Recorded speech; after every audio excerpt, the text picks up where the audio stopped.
All right. Counselor Chittenden's going to be a little late, so we will start on time. So I'd like to call to order the South Burlington City Council meeting of Monday, December 5th, 2022, and we'll start with the Pledge of Allegiance. Matt, you want to? Allegiance to the flag of the United States of America and to the republic for which it stands, one nation, under God, indivisible, with liberty and justice for all. Thank you. Instructions on exiting the building in case of emergency. For those in the room, there are exits on both sides of the rear of the auditorium. You can turn right or left to exit in an emergency. For those online, thank you for joining us remotely. If you are interested in speaking on any item on the agenda, please either turn your camera on or indicate in the chat that you would like to speak, and the chair will call on you. We are not monitoring the chat for content. Thank you. So agenda review. Any additions, deletions, or changes in order of agenda items? So yes. Can we please add, when we set up this agenda, we were not sure all the planning commission applicants could be here tonight. So we did not schedule an executive session, but now we believe they can, although they're not yet all here. So if we could add an executive session on discussing appointments to boards and committees, I'd appreciate it. Okay. Done. So we'll put B, boards and committees. Okay. Seeing no other changes or suggestions, we'll go on to comments and questions from the public not related to the agenda. Yes, please come up there, yes. And yes.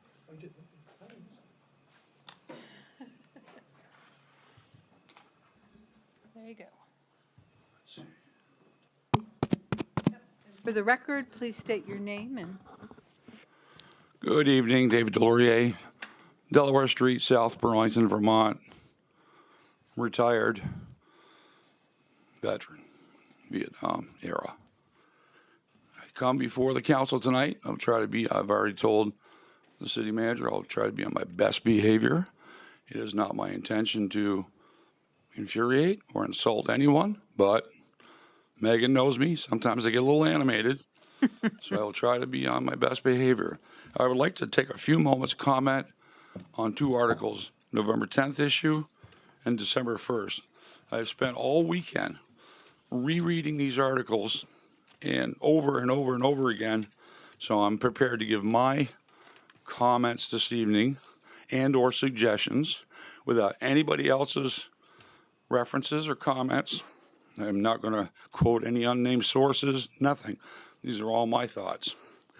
First item I would just like to take a moment on is if I can find it,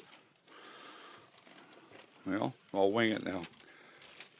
The beautiful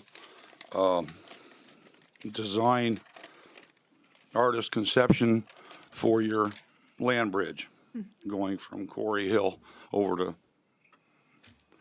University Mall.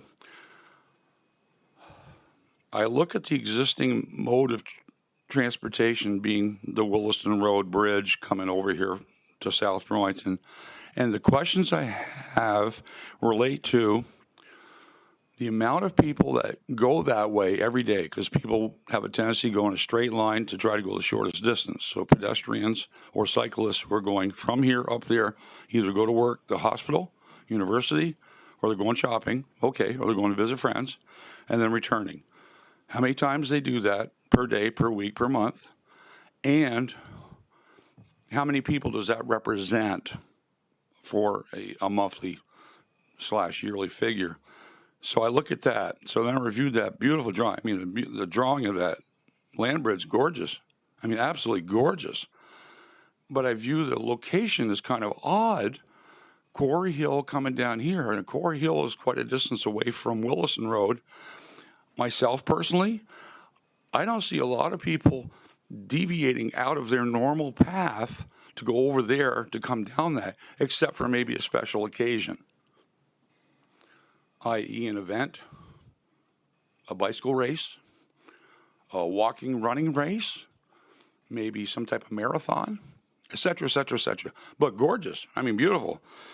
But man, $14.5 million. Wow. I look at that. I said, I hope you did a comprehensive study with the existing real people that traverse every day to find out where they're going, why they're going there, and then how many people are doing that, so that you could build up a qualitative sample of people to say, this is what we project. Because you will probably reduce that population load by moving the structure over there. Okay, that said, now I'm going to put on my retired IBM mechanical engineer's hat. I had a quarter-century career. My job was process improvements, mechanical process improvements. I did things, I created tooling, I created machines that improved efficiencies for people doing manual tasks. That was my job. And then in my last 5 years, I transitioned to high-level IT like Tim Barrett does. I always kept in mind safety, form, fit, function. All IBMers know cost was paramount. We had to do studies, experiments, justifications. We had to give to management return on investment figures. We had to prove to them that they're either going to save energy or the people are going to save time. Their job is going to be made easier and the product quality will be improved. That was our mission. So my whole career was think, work smarter, not harder. So I look at that structure, and just the artist's conception leaves me with a lot of questions based upon safety that says, during the winter months, will that be a heated structure? Because if you have ice and snow developing up there on that structure, the wind kicks up, you flip a chunk of ice, a couple pounds or better, and that lands down the interstate, and that hits a vehicle, truck, car, whatever, accident resulting, death resulting. City of South Burlington will be held liable for all incursions. So I read the part about having LED lighting. Great, beautiful. Put up, like you said, artwork is very pretty, nice. But make sure that it's super safe for anything, so there's no debris coming down off that structure onto the interstate. Because boy, I've seen stuff fly, go right through windshields, and death results. I hope that a team of structural engineers and mechanical engineers will go through the design document with a fine-tooth comb for materials, material strength, vibration, load capacity. It's one thing to have 5 people going across it. It's a much different thing if you extend the Burlington City Marathon and you've got 500 people going across it, or you've got a couple thousand bikes. That's a lot of weight. So please keep all of those. I'd love the council to percolate those kind of thoughts and keep that in the forefront of your mind. Safety, safety, safety. It may cost you more money, but it may save a life. Lastly, on the bridge, you'll have to incorporate a yearly running expense for maintenance, either snow removal, if you do it manually, or a heated surface so that all walls and the floor of that thing are heated so that you can't generate ice or snow. Critically important, and taking into account the weather patterns around here, especially wind. You have to have, the way I saw that, if those are anyway glass panels that are mounted up on that structure, back many decades ago in the early 70s when John Hancock built their building down in Boston, do you remember when when the windows were popping out due to pressure changes? Because what you have every day, thousands of vehicles setting up harmonic vibration on the road that vibrates all surfaces. We at IBM, I was there working there when they built Building 973, and the train every day when it came through caused a subharmonic frequency that caused all the photolithography processing tools up on the manufacturing floor to go out of spec. They couldn't lay down photolithography. Everything was shaking. And at that time, I was repairing microscopes, so I had to help them. The building, they tore down the whole outside wall running alongside the railroad tracks because that bordered the IBM property. They had to go way down in the ground and put in sound deadening, different layers of materials. They then took Building 973 and suspended the whole building on springs and air cushions, just like they have at NORAD in Colorado, to isolate the whole manufacturing floor from vibrations. I was there. That was the only way they could get it to stop shaking, because every time train came through, we wouldn't feel it, but the machines felt it. And over here, every day, with different weight loads going on the interstate, it sets up vibrations, rattles the concrete, it rattles the structure, makes the steel ring. When you hear that term, ringing steel, that's what that is. Harmonic frequencies of different pitches cause different things to happen. That building will vibrate. That structure will vibrate. You go over the Nooski Bridge. You ever felt the wiggle over there? Well, that's not a safe bridge. So enough said on that one. That's enough on that topic. I just want to give you some food for thought on that. Switching to the December 1st article, which talks about your city council wants to regulate fossil fuel. Now, I had a private meeting with the city manager, Jessica, on this past Friday, and she assured me that this was not going to go forward, but it had not hit press time or missed press deadline. But I read the article for what it is very carefully, over and over and over again. All I want to say is, I had a lengthy meeting today over at Green Mountain Power, and I went and talked to qualified engineers about electrical and electrical grids. They then told me that the city of South Burlington is given every 3 years the comprehensive plan from Green Mountain Power, which incorporates increased usage, workloads, capacity, how strong the grid is, etc., what types of alternate forms of energy may be used, how they're going to adjust it. And he assured me they have several layers to their grid. Vermont is pretty well protected. He didn't guarantee it would never happen, but he did say that compared to big cities like West Coast, Phoenix, places like that, where they do have rolling blackouts, he said we're pretty isolated from it, and a rolling blackout really only happens when equipment fails, like the guys down in the Carolinas, they shooting up a whole power station. Nice touch.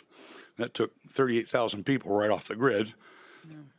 Or equipment fails, like a transformer blows. Weather, extreme weather, heat will cause an overload, trip off circuits, and then when you have an increased demand, everybody in California turns on the air conditioning because it's hotter than a pistol. All of a sudden, boom, spikes the power curve. And I read that article, and it frustrated me to the point where it was filled with a lot of opinion, not scientific data, not from qualified sources that are verifiable. It was just general opinion. And I'm like, I don't work like that. I work from facts. You show me data. Show me scientific studies. Show me what we need to do. So the thing was, which I was hurt when they made the comment about mandating all homes be converted to alternative energy source. I look at myself. I'm in now the fall of my life, and the way my health is going, I'm heading towards the winter of my life pretty quick. So I'm not sure how much longer I will be above ground. But while I'm above ground, not well. I want to not have to be put into a situation of an expensive retrofit of my home prior to my death. I spent several $1,000s to put in a brand new furnace. That's good for another 20 years. I made it 30 before I had to spend several $1,000s, but I don't want to do that again. I'm getting kind of elderly. I don't presume I'll be there much more than maybe 10 years before my son says, okay, Dad, you're going to the old folks home. You know, you can't be there by yourself much longer. I fall down, I'll break a hip.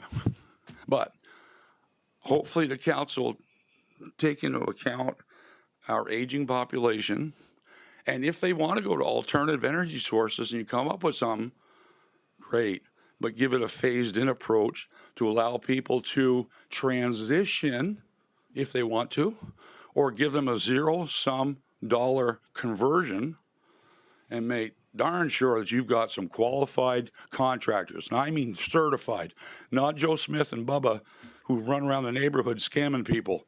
Make sure they know how to do plumbing, electrical, and major housing renovations. 'Cause some homes in South Burlington will need to be kind of partially torn apart to get their heating systems out, to get something new in there. It's an expensive process when you're trying to convert something. So I don't have a problem with new construction. Hasn't been built yet. Great. Have a ball. And any organization that volunteers. But if you're going to do it to the residences, especially elderly people, you're going to have to give them you have to sweeten the pot, so to speak. And if it means another, federal package, great. But it can't just be put on them to spend $5,000 plus unknown dollars to an end point where they will never recover the benefit of that before they pass on. Thank you very much. That's all I want to say. And hopefully you'll give it the consideration for future endeavors. And one other final comment. Market Street looks nice. I'm a little disturbed. There's no decorations on Dorset Street, which there should be. And there's nothing on Williston Road. That's it. So to see pretty decorations, I'm going to go up to St. Albans and we'll look at their park, because their park is nice. I wish we had a Christmas tree here. Thank you. Thank you very much. You made some really good points, and I appreciate your So food for thought. peace Let and it logic, germinate. and your presentation was very easy to hear because of the delivery. Thank you. Didn't get angry. No. You, As you know, I can. yes, I know. I tried very hard. Well, you succeeded to. Plus, I don't feel good. But I'm sorry you just don't to feel top well. off my resume, over at IBM, I have 2 patents on file. Every project I ever built, and I built automated machinery, I use lasers and robots, and they're all in production in here, Bromont, Austin, Texas. So everything I came up with to improve people's lives and their jobs worked. I did ergonomics, and Cool. I was successful.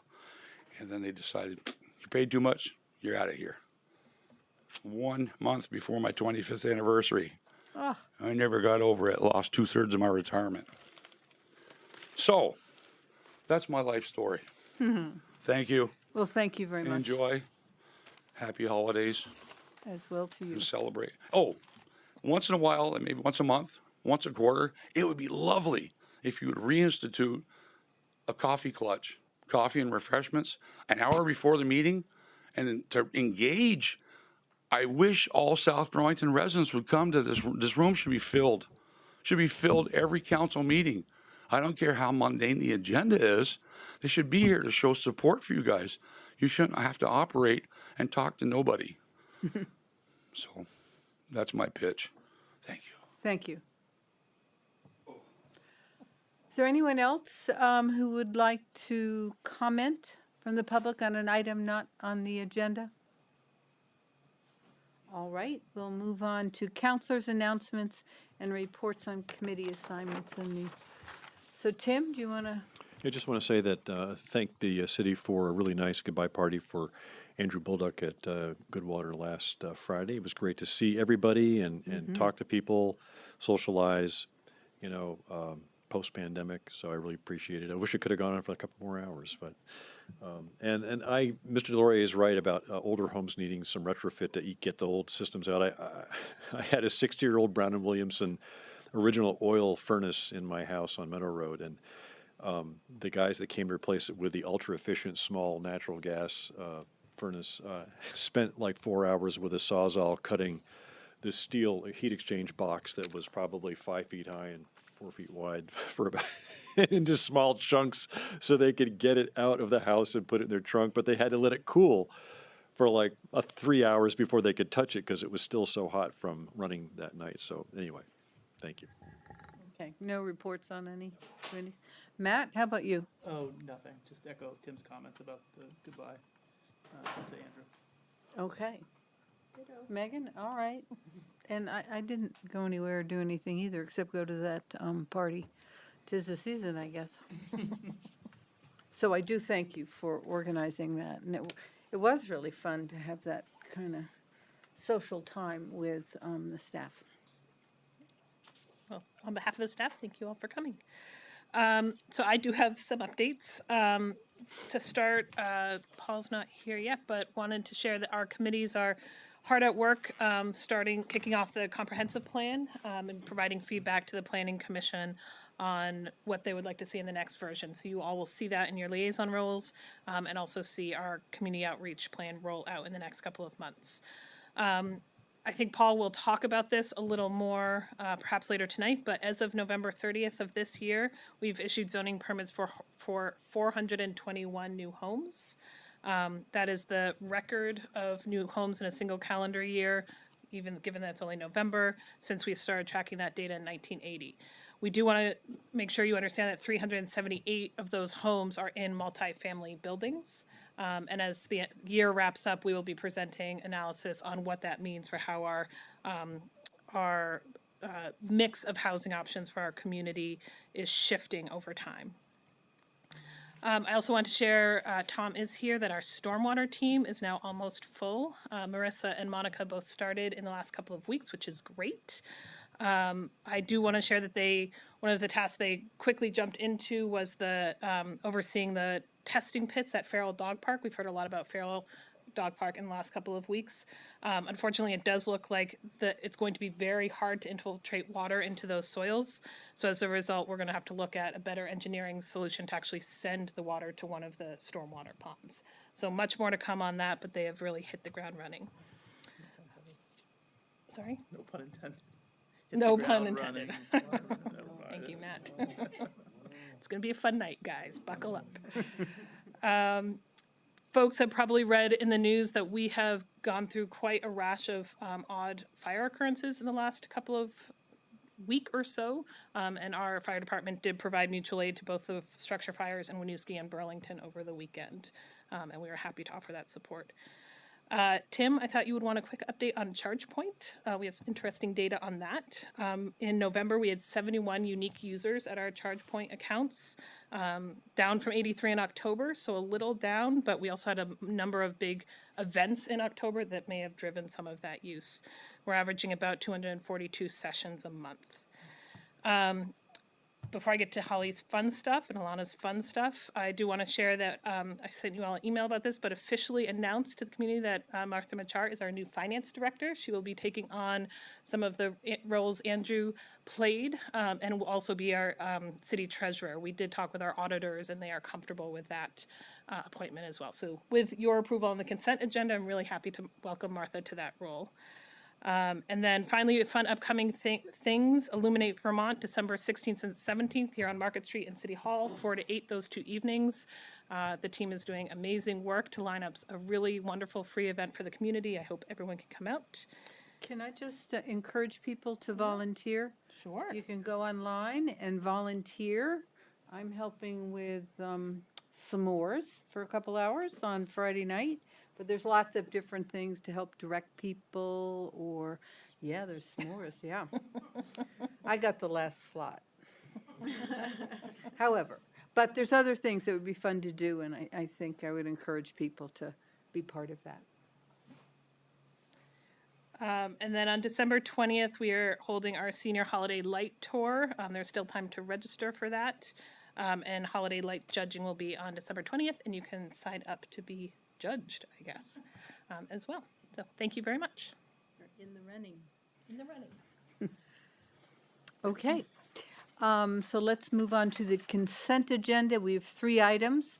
The disbursements, appointing Martha to serve as city treasurer, effective immediately, and approve a stormwater system maintenance agreement with Hillside at O'Brien Farm, Eastview. I move that we approve the consent agenda. Second? Is there any discussion or questions, comments? Okay, all in favor of the consent agenda as presented indicate by saying aye. Aye. So that passes 4-0. The next item is interviewing applicants for the Planning Commission. We have 4, 5, 4. We have 6, actually. 6, okay. And we have 6 applicants, and 1 won't be here until later in the meeting. So we will Okay. do the ones who are here, and then table the item. Okay, so we'll start with Charles Johnson. If you will come, you can either stand at the podium or sit at the table, whatever is your preference. Okay, just make sure the green light is a bright green. Yeah, it looks like. Okay, good, yes, we can hear you. All right, so, would you like to be called Charles? Is that what Yeah, people call that's- you? that's great. Not Chuck or? Charlie or Charles. Charlie, either one, okay. My father was always Charles. Yeah. Okay, so tell us about why you would like to be on the planning commission. Yeah, I'm looking, well, I'm part of the Economic Development Committee right now. I had originally applied to be on the DRB or Planning Commission, so I want to reapply for that. I'm a civil engineer by trade, and I wanted to be in a committee that I feel like I could do a little bit more than just what I'm doing in the Economic Development Committee. A little bit more tailored to what I do for work. Okay. And, you know, the reason I want to be involved in the committees is because I want to be involved in my city government and participate, so. Okay, so you work for Du Bois and King. You're dam engineering, okay. With just one M, no N. Yeah, some days it has the end, but Okay. All right. You are familiar with how often they meet and the time commitment? It'll be a little bit more than economic development. yeah, it's actually a conflict with economic development because it's twice a month, I believe, on Tuesdays, every other Tuesday. And I believe that conflicts with economic development. So if I was to be selected for this position, I would probably not be part of economic development committee if that's okay with you guys. Uh-huh. But yeah, I'm aware of the commitment. I used to do 2 nights a month already. When in my previous town I lived in, I did 2 nights a month for their DRB. Okay. All righty. Other, What town was that? Moncton. Yeah, that's right. okay. Other questions or thoughts? Well, I do recall him coming Yes, forward I do too. before. so, Yeah. Yeah, Appreciate your persistence. yeah. Yeah, Yeah. no, I do. Yeah. As long as Okay. there's an opening, I'll try and apply. All right. Of course, you'll create another opening. I mean, just for everybody's sake, would you like to talk about things that you would like to bring to the planning commission? Just fresh ideas, you know. I know they're doing their comprehensive plan, so if there's opportunities to bring some of my ideas to it, I would love to do that. But Have you familiarized yourself with a comprehensive plan to know? I've read a little bit of it while we were discussing it with the Economic Development Committee, but not the whole thing. Yeah, most people have not read the whole thing. It's I lengthy, suspect. but you know, if I was to go into it, I would become more familiar with it. But no, I've not read the whole thing. What do you think are the most pressing issues for the city? Yeah, well, so the city, I believe there's a lot of development that could occur in the city. However, we're kind of restricted on, I think, urban sprawl. You know, there's some very big natural areas that we want to preserve. But as we develop, I think, vertically to, you know, sustain a larger population in the city, that creates other issues with like stormwater and water and sewer and transportation. One of the big things that we talked about in Economic Development Committee is with the ARPA funds, there seems to be a big draw for childcare, and maybe amending some of the zoning regulations to allow for more development of that. But I think the biggest is just residential development so that there's more affordable housing in South Burlington. Okay, and vertical, I suspect you're, Yeah, well, you know, Recommending? if you look at, let's say, Williston Road, right? If that could be developed similar to like Market Street, right, where you have mixed use housing and commercial buildings, right? I think that'd be a great use of that land. That's my personal opinion. okay. Yeah, well, those are thoughts to bring. Tim? Yeah, I mean, are there areas of Chittenden County that you've seen recent development in the last 10 years that you don't like? Yeah, I mean, so not to call out specific places, you know, specific towns, because I don't work for them, but let's say you're going north or northwest of South Burlington, and there's some major development happening out in that town, right? And there's, you know, it's tough to see farmers' fields that I remember when I was growing up just outside the box stores, which used to not be there, right? Disappearing. But if there is a need for development of residential area, it's tough to say no when there's, growing up here and trying to find an apartment was tough for me, right? If that helps lower the cost of living here, it's tough to say no to that, right? But preserving that natural area would have been great. I know I have friends that used to go hunting out in that area, and that now you can't. So Well, there you needs to be a hunt for balance of different that. things. Yeah. Okay. Matt, any questions or? Thank you very much, appreciate it. Yeah. All right. Great. Well, thank you.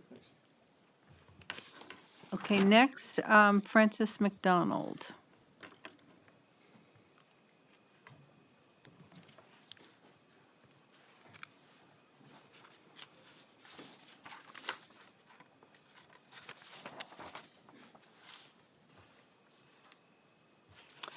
So, hello, welcome.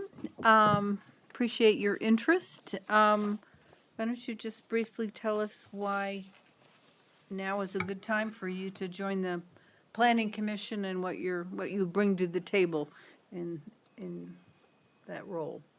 Well, I think that the city is looking at growth. I think the city will see growth, but I think there needs to be a balance between how the city grows and the features of the city, the natural areas in the city, and to Can you incorporate. bring the mic a little closer?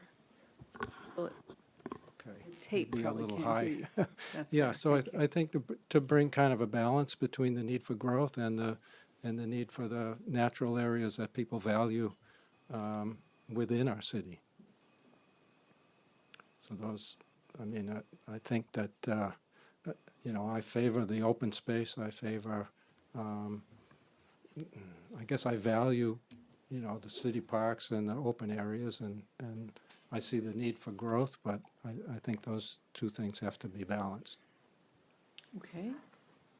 Are there particular skill sets that you would bring in terms of, I understand you're retired now, so I don't think you mentioned No. what you did as a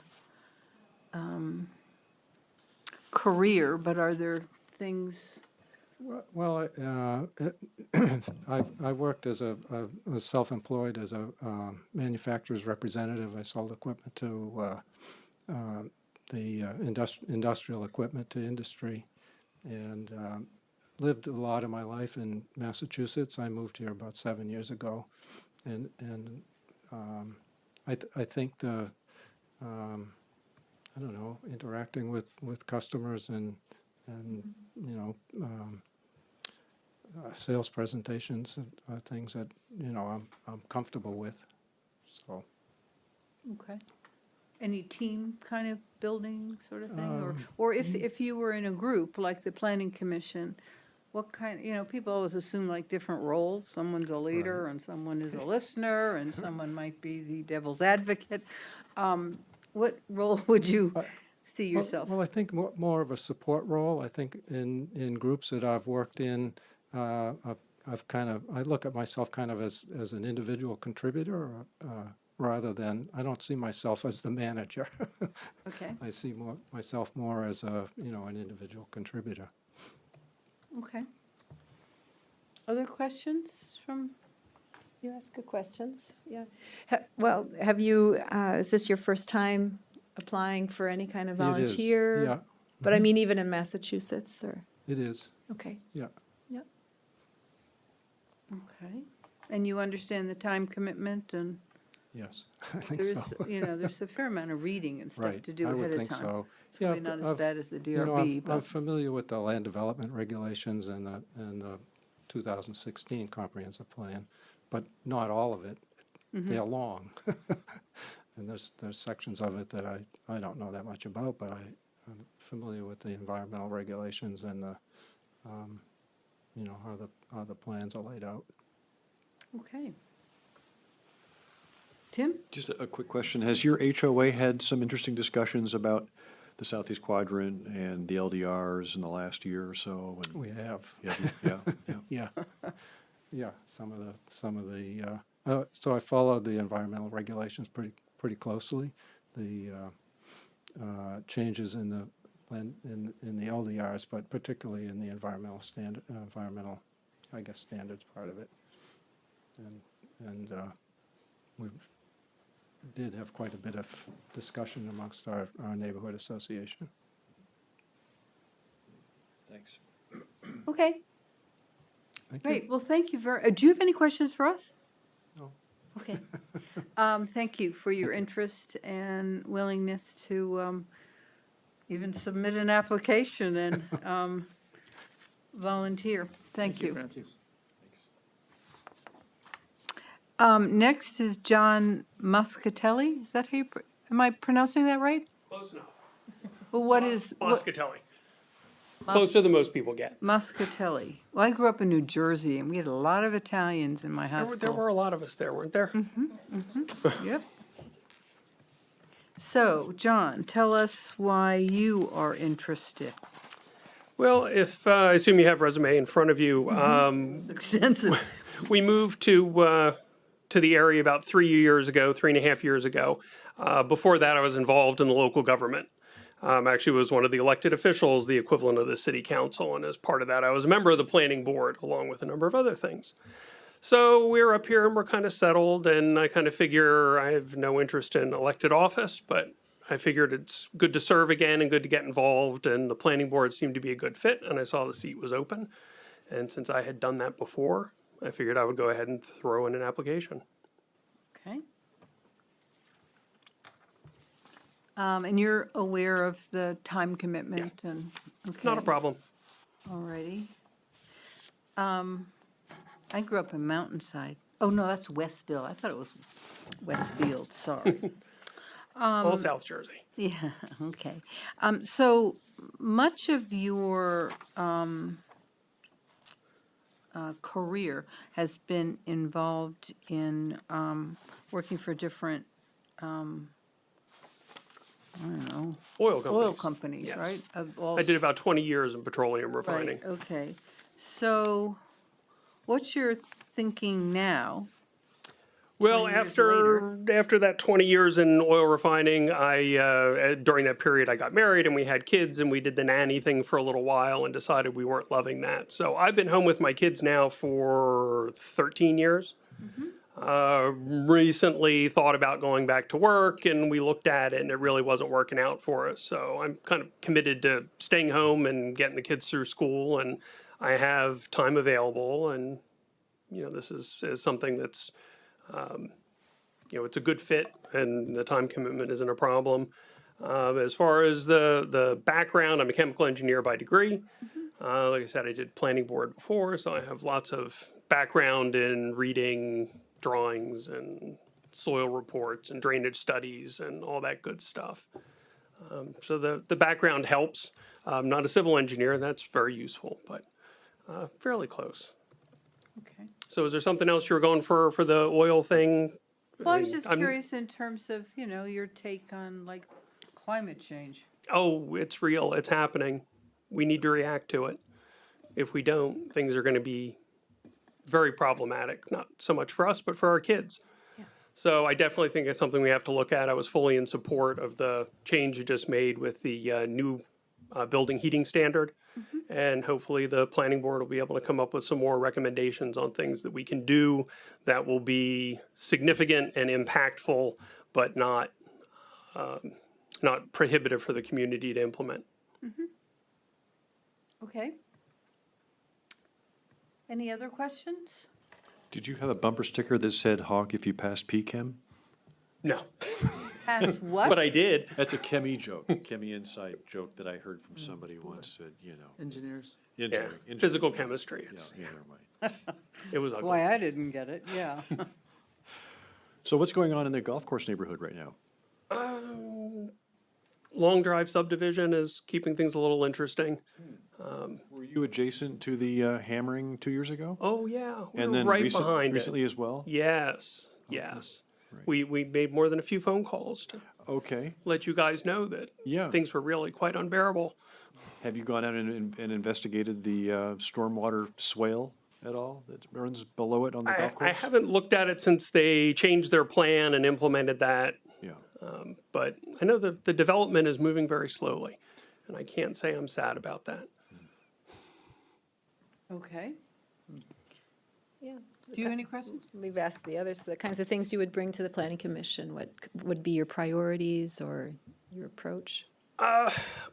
Mostly, like I said, I bring some experience with having done a lot of this before, working within the group, trying to get the recommendations done. I mean, obviously, the planning board's job is to recommend, and that's all the planning board can really do is synthesize the information, try and come up with some best practices, and make recommendations.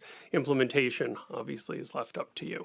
So you have the harder role in that in deciding what's really put into law.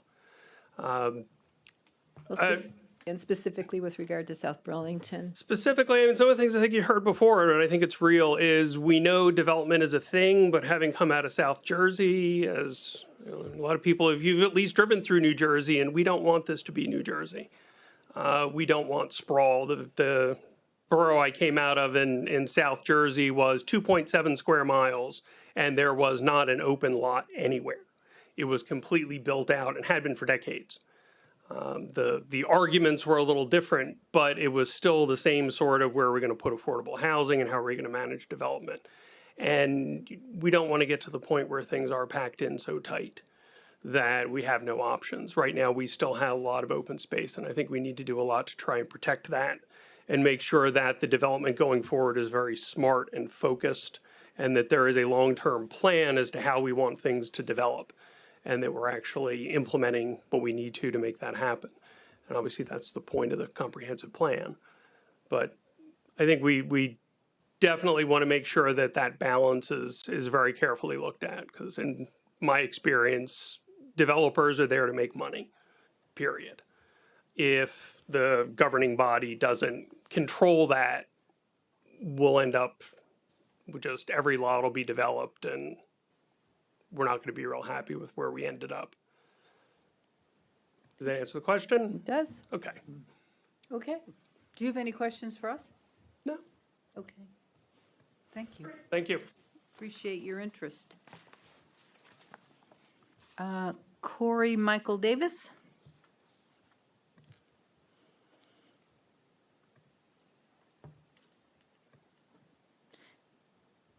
And did you all have an attached sheet? Oh, I got it. Okay, sorry. Okay. I have a copy here. No, if you- I've got All it. right. I thought it was Excellent. separate, but it wasn't. Excellent. Hopefully the microphone is at a good height for me as well. Yep, it's good. Okay, so Corey, tell us why you're interested.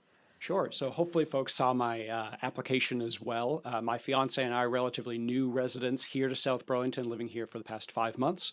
And for me, in looking to contribute back to my community, I find myself, one, being a rare millennial homeowner, which is incredibly fortunate, and as a place with time and space to give back to a community and try to learn more from folks my own age, folks who are younger, and really try to make our city a place where people of all backgrounds, both financially and ethnically, can succeed and can have a place and can have a voice.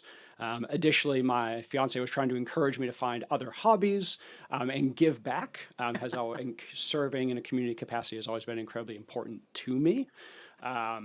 Hence submitting my application. And also, hopefully folks saw, so currently I work at Champlain College and have worked in higher ed environments as an administrator for the past 11 years. And so for me, building community in higher ed for our students and our student body is incredibly important. And I see this potential role on the City Planning Commission as a really important part to build community. We heard the gentleman earlier at the earlier start of the meeting talking about how nice other towns and downtowns looked. And so I think their need for community and drive is incredibly important there. For me, I'm also trying to, every South Burlington resident who I might know at work, I'm trying to say, hey, do you have any concerns? Do you have any grievances with local government? What could I share? What could I pass along as a way to make our city a better place to live? So if not this particular role, then y'all will certainly see me back. But it certainly felt like a great way, given my knowledge of prior regulatory backgrounds and systems, and looking at the future of the City Planning Commission's work, felt like a very natural fit and a good time for me to apply. Okay. And are you aware of the time commitment, and they meet twice a month, and, Yep. On Tuesday evenings. yep, a couple hours, and there's some work before the meeting? Yep, not a problem at all. Okay. Good. Other questions, counselors? Sure. What do you do at Champlain? So I work in student discipline and sexual violence prevention. So a really unique balance of both institutional and kind of more local policy and procedure, along with working with regulations within the state of Vermont and the U.S. federal government. And a few more gray hairs because it does get a little stressful at times. So is that why you keep it short? It's just easier. Because I don't see any gray hairs, but then I wear glasses. I don't know if I have any, well, maybe I can ask you, in terms of your work at Champlain, and obviously you haven't been there 11 years, so you've worked elsewhere in higher ed.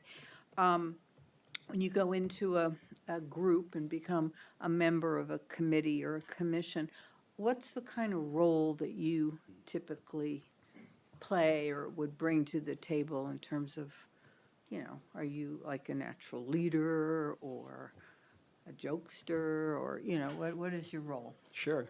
So I usually come prepared, so I do have some notes here as well, along with extra copies of my materials just in case. For me, it's somewhat dependent upon the group that I'm joining. If I have a lot of prior knowledge, I leverage that knowledge and bring it to the group. If not, you know, and I see very similar with the City Planning Commission, I don't have a lot of specific city planning experience, but it's also important for me to go and learn on my own and bring that to the group, and also try to create relationships within the group to learn from other folks who have been doing it for much longer than I have, in order to make sure I'm giving the best representation for folks. I'm happy to, you know, take the lead and organize meetings. I do that consistently. I did that earlier this afternoon while I was at work. And I'm happy to bring ideas if and when needed. And I'm happy to, you know, if I don't have a particular expertise or particular passion for something that might be going on, happy to also kind of sit back, add ideas if and when desired, but also happy to let folks take the lead in their own right. Okay. Yes. Elements of community, you said you would like to, you know, bring that based on your experience at Champlain College to the you know, the position. I was curious what kinds of things you would specifically, you know, envision in what community means with regard to planning a city. Yeah, so a lot of the commentary as I've been preparing to be here and as we've been settling into our new home is how somewhat divided the city is physically, with the highway and the interstate coming through the city. And as many folks have talked about previously, considerations of how are we balancing both the need to have businesses and industry and like neighborhoods and residential areas. And so I think from my experience of having, you know, considering public areas in any developed parts of our city, to making sure that if we're going to, you know, build up the Market Street corridor in the area, that's great. But when I drove down the road here coming from Hawthorne Circle, it was a little darker than I had imagined. And so as those buildings do get built over the next few years, making sure that we're thinking about light and maybe gathering spaces and outdoor spaces, and then taking that kind of principle from Market Street and applying it to the development off of Kennedy Drive in those nicer looking townhomes. Making sure that, you know, as we look at either developments or more single family homes, that we're considering what kind of balance of opportunity we're providing for folks, both what kind of business opportunities we're providing for folks. There could be opportunities or considerations for the recreation department or specific holiday commemorations or events to have maybe local neighborhood gathering points, and consideration of areas to really pump up the downtown area and to make kind of the Market Street area as vibrant as humanly possible. Thanks. Okay. Thank you. Great. Thank you for your time, folks. Thank you very much for your interest. Thomas Paul Moore IV.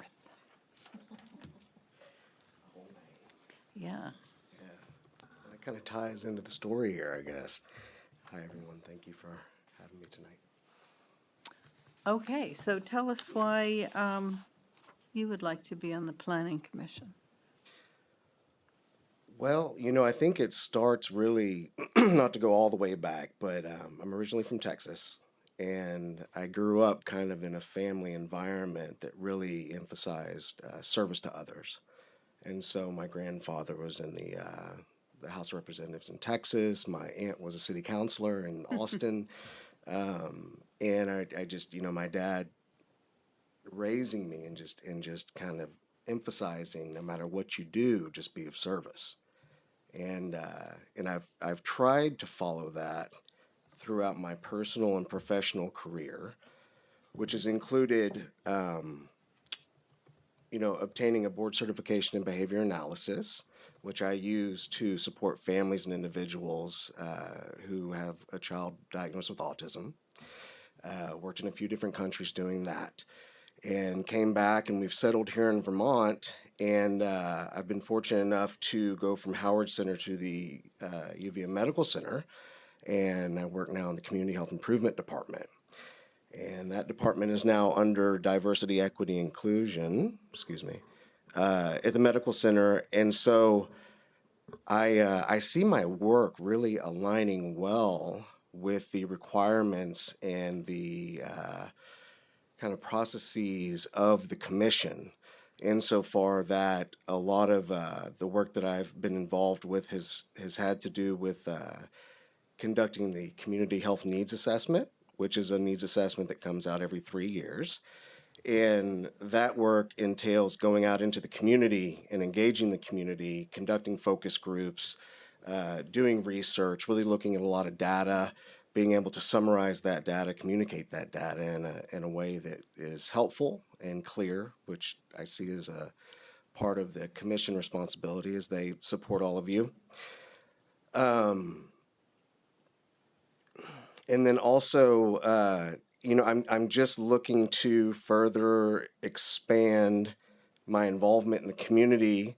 I was the vice chair, and chair emeritus of the Vermont Association for Behavior Analysis.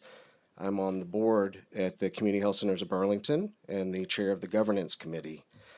And also on the Chittenden County Homeless Alliance. And so a lot of my work has to do with housing and homelessness and looking at solutions for that. Mm-hmm. And so I thought to myself, okay, looking at the comprehensive plan, what's required of the commission in order to update that, and the involvement that is needed to engage the community, I felt very comfortable and excited about that. Conducting research and just working with a great team of people. And feeling like I could contribute to that team in a few different ways. Great. Yeah. Questions, anyone? Tim? You sound very busy. Yeah, and we have a 1, 4, and 7-year-old. So, and my wife supports this fully, so that's another reason I'm here. Yeah. And the planning commission meetings tend to go fairly long? No, they're pretty good. I think they're 6 not hours like or less? Or 6 hours, definitely less than 6 hours. yeah, I'm in. No, 3? Ted gets home sometimes at 10, Okay, so it's not, when they don't start till 7, so. right. And that time commitment is okay with you? Oh, yeah. At those times? Absolutely. Yeah, okay. Yeah. Get the kids to bed and head out, right? Okay, So, yeah. thanks. Yeah. Okay. Are there other questions? Yeah, specifically, I mean, I think that you bring a lot of kind of philosophical, approaches, and how would that transfer to bricks and mortar or spaces for the public or other things that you would? Absolutely. Yeah, it's a really good question. I think that I will be one of a team, and it won't be solely up to me to make decisions. I would rely on the other, commission members.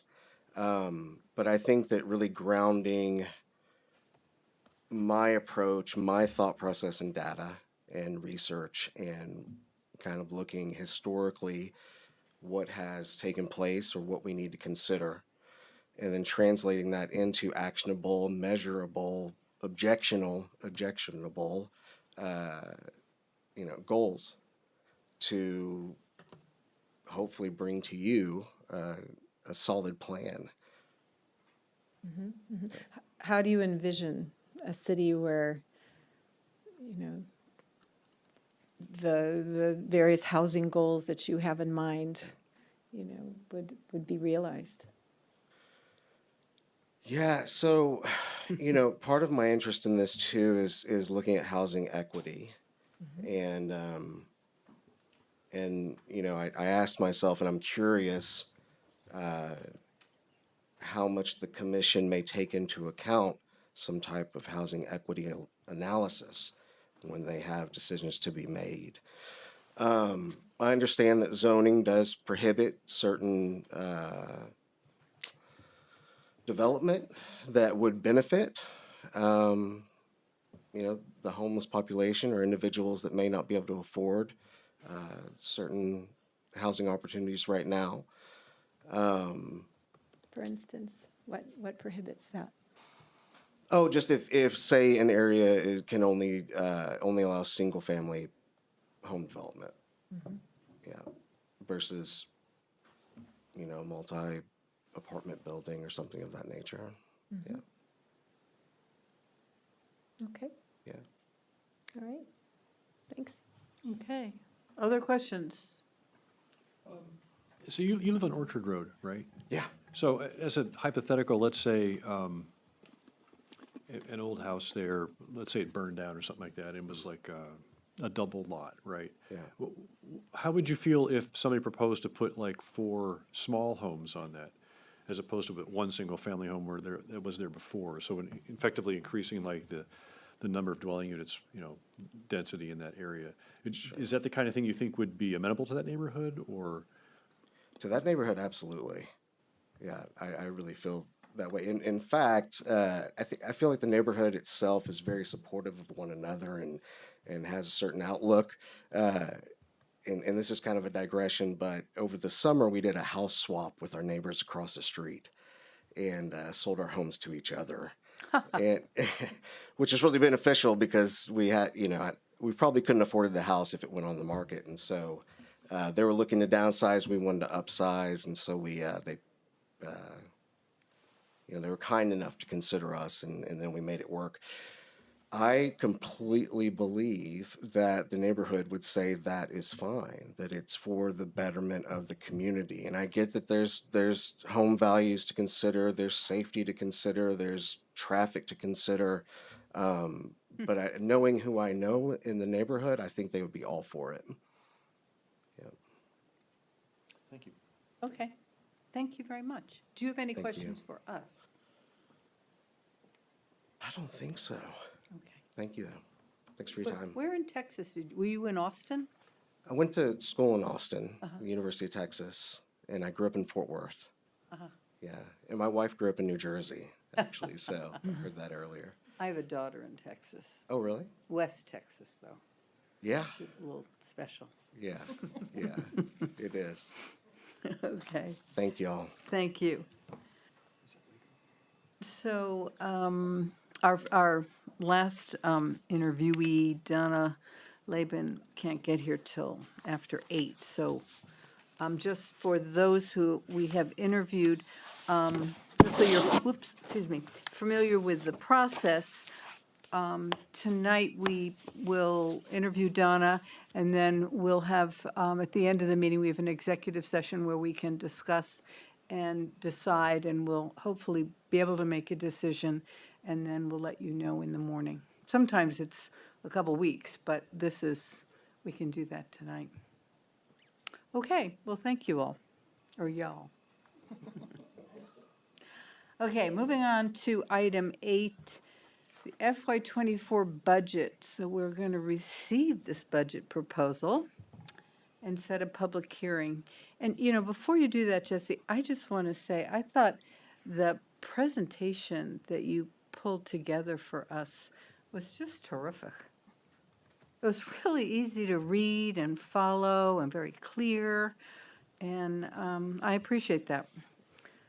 Not necessarily an easy budget, and there's lots of decisions to be made, but I think you laid it out in a way that will help us make those decisions, so I thank you. Oh, that's a great start. Motion to approve. And how did you get Paul to wear a tie and jacket? know, doesn't he to this look meeting? handsome? How did that happen? I know, that's a suit, isn't it? This is serious tonight. That's not just a jacket, that's a suit. Once a year, I gotta put on a jacket and tie once a year.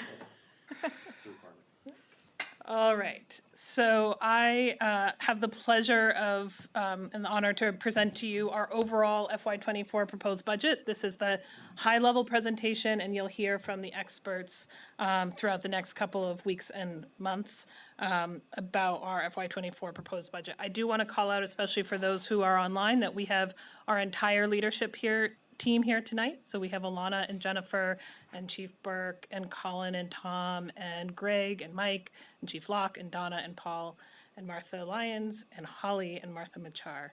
And it's really, I have the pleasure of talking to you all tonight, but this is really a team effort to put together this budget.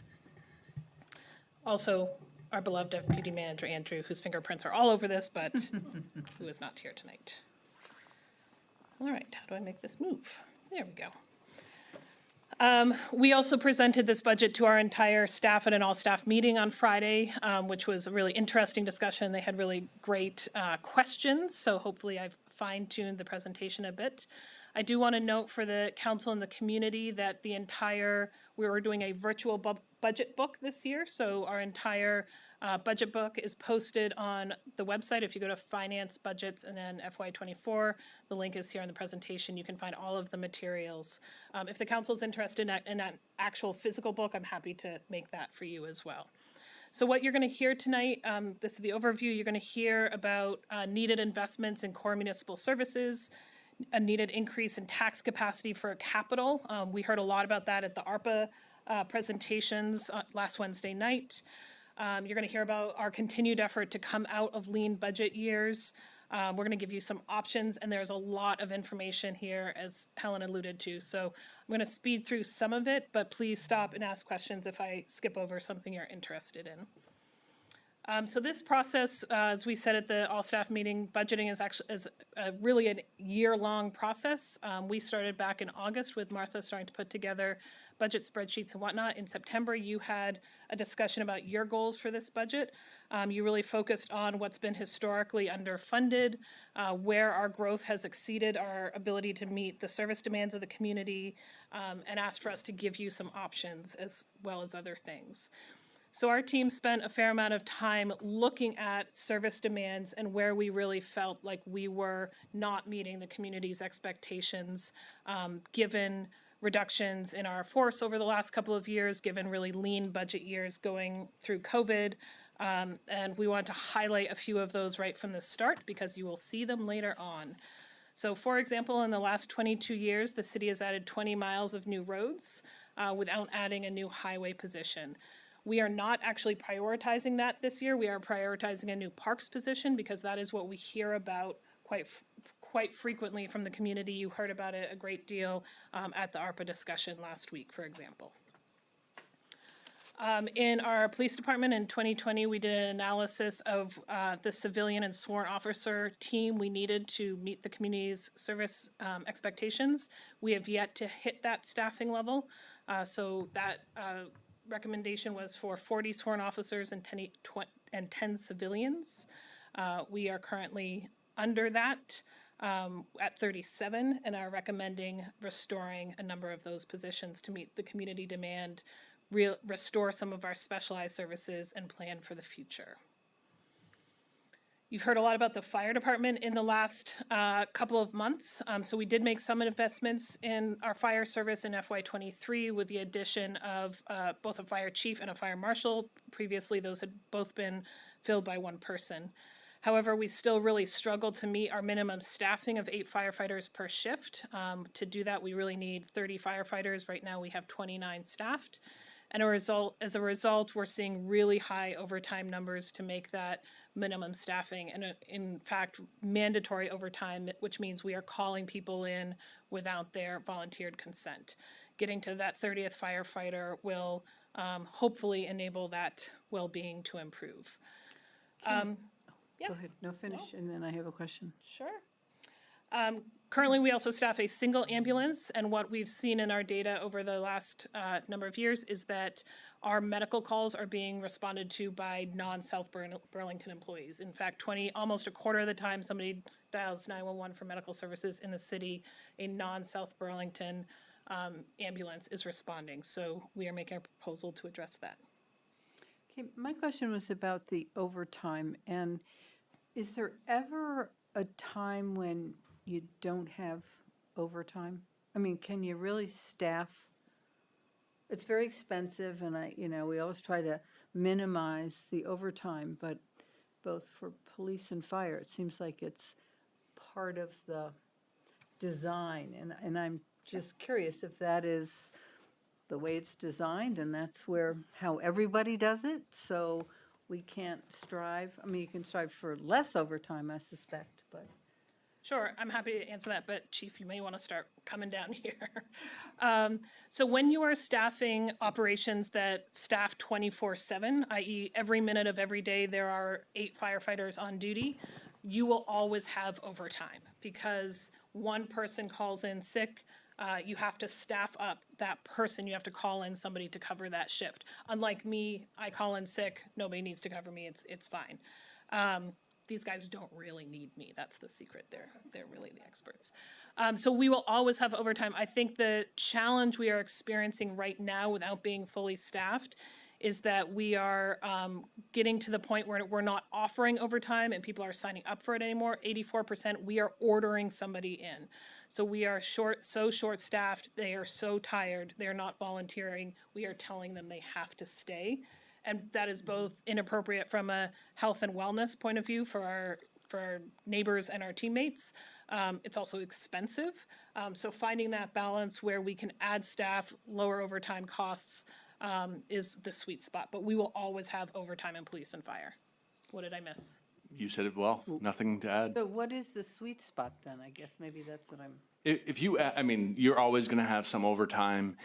10, the staffing factor, which is if you add up accrued leave, everyone is given so much vacation. We know on average how much sick time somebody uses. We need 10 people assigned to a shift to maintain minimum staffing with 8. What gets us is the vacancy factor. And if you calculate that in, you probably need an 11th person per shift in order to maintain 8 and almost have very minimal overtime. You're always going to have some, but minimal. And I think at this point, getting to 10 gets us to a life where we have less a normal amount, what the crews would say, a normal amount of overtime where they are okay perhaps volunteering to take it. Now almost no one volunteers to take it. They just know it's coming around and I'll just get my turn in the barrel and I'll get it over with. Okay. Matt? Chief, over the past 4 years, last fiscal year was the highest overtime we've had. And already if we keep at this rate, we had for the first 3 months this fiscal year, we're talking about nearly tripling the amount of overtime we had in an historically high year last year. Is there anything that you're seeing that indicates that the first 3 months were an anomaly, or are we on pace through the second quarter to meet? We just blew through 6,000 hours as of November 30th.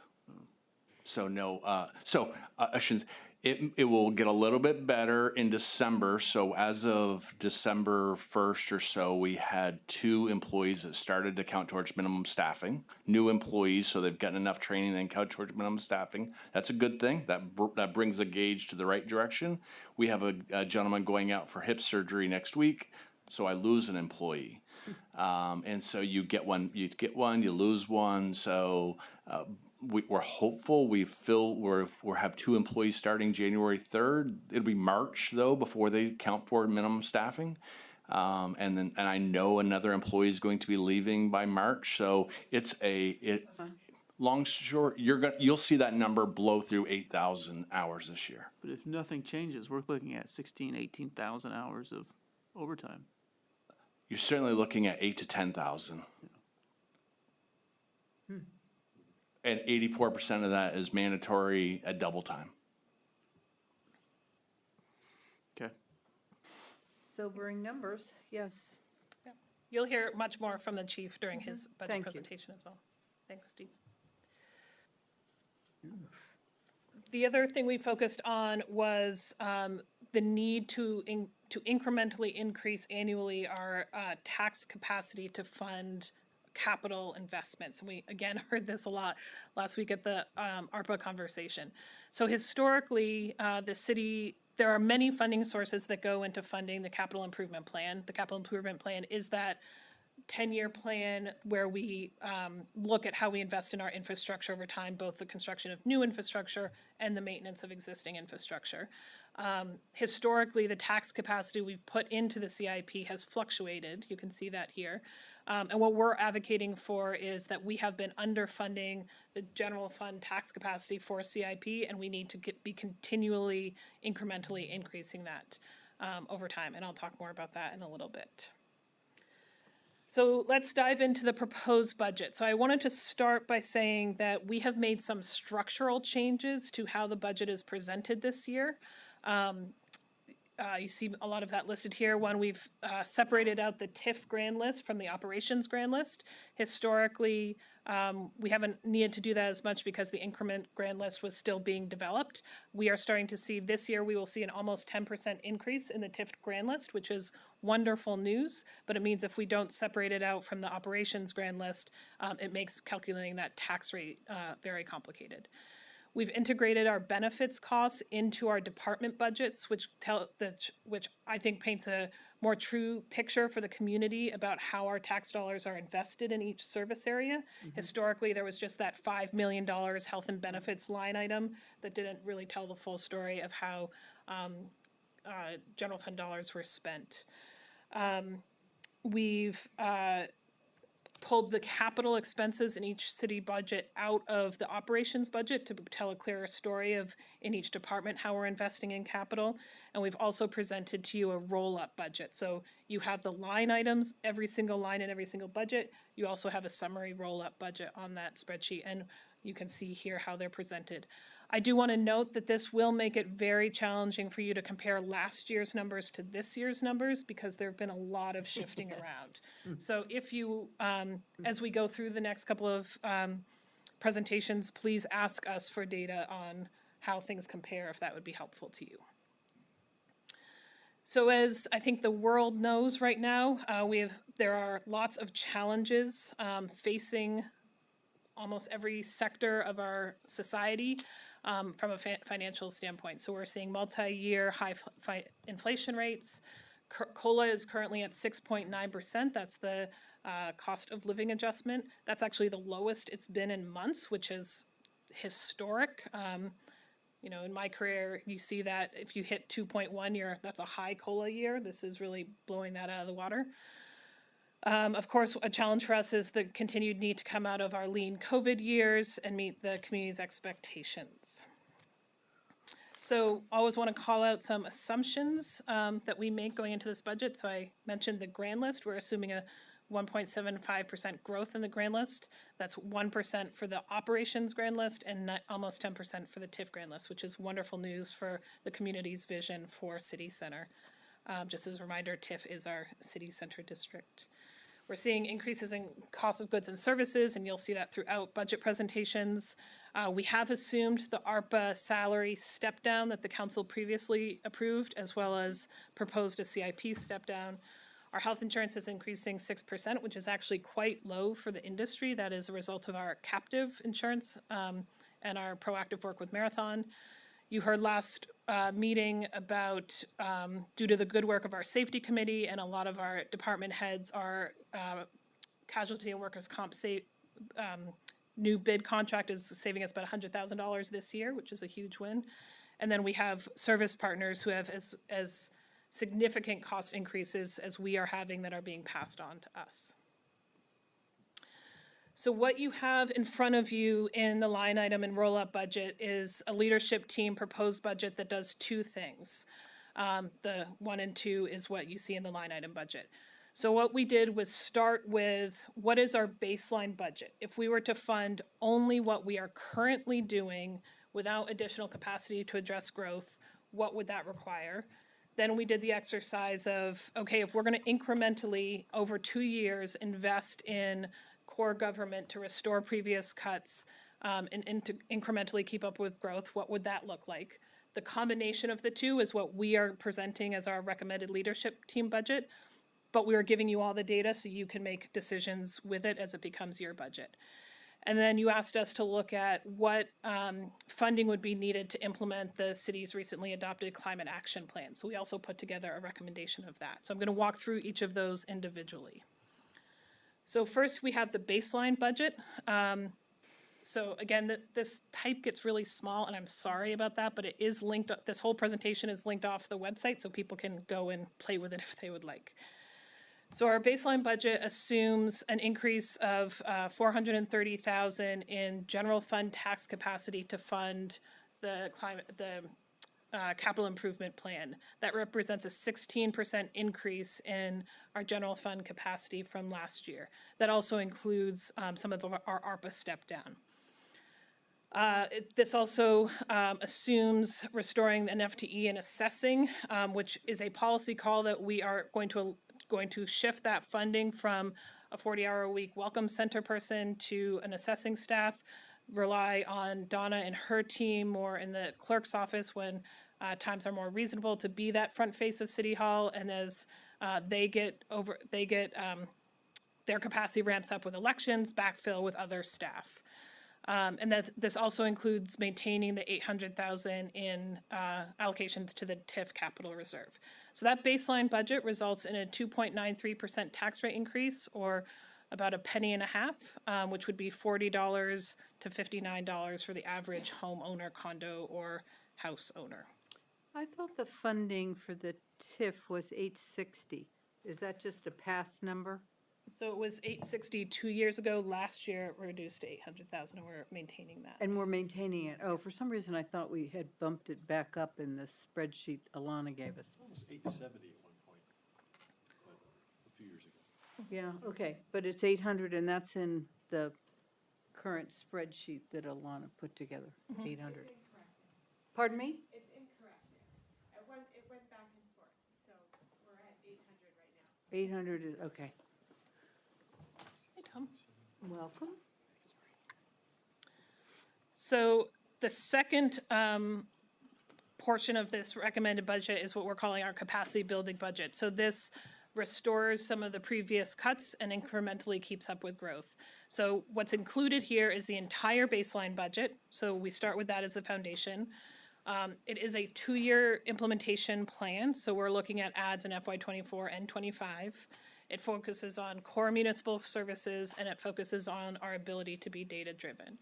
So that capacity building budget bottom line number is a tax rate increase of 5.75%, or a bit over 2.5 pennies. And it would be an impact to the homeowners of $78 for the year, or $117 for the year for the average homeowner. For 2 years, right? Each year is that. So that's the increase for FY24. It would be slightly higher than that with FY25 because it's $581,000 versus $633, but about that for 2 years. And you can see what we are recommending adding here. And the reason we're giving you all of this data is that there's a lot here. So we want you to see what your options are. So in FY24, we are prioritizing that parks position in public works, increasing of consulting staff to do traffic studies. We are getting inundated with requests for traffic studies. It includes restoring a deputy chief in the police department position, which is actually from a vacant lieutenant position, so it's a smaller dollar figure. It includes restoring 1 police officer in this year. It includes restoring 1 firefighter this year. I'm going to skip the next one for a minute, and it includes adding or restoring a GIS analyst and a policy data analyst this year. It also envisions standing up a second ambulance, which does have a quite significant price tag. The way we are achieving the incremental growth to that is basically starting up staffing January 1 of 2024, which allows tax capacity to build up halfway in FY24 and half in FY25. And the number you see there is the cost for the staff minus the revenue impact of adding up, responding to those 23% of calls we are not responding to now. Can I ask you to translate government speak here? Sure. Stand happy up to. just means staffing, doesn't mean the capital expense, correct? So it means primarily this, it's hiring the staff to operate a second ambulance, with the acknowledgement that if we hire this staff for January 1, 2024, it's going to take them a period of time to get oriented and trained up and ready to be fully operational. Is that for the second ambulance? Yes, So when do we take delivery on the second ambulance? that's a great question. Oh. So we, Sorry, shouldn't be coy about it. So supply chain is very challenging at the moment. So if, over the next couple of months, if this moves forward, and we are allocated, if the council votes to move this forward and the voters vote on it, we would place the order for that second ambulance very quickly in the hopes that it would get here. Also, we have a backup plan. We have 2 ambulances now.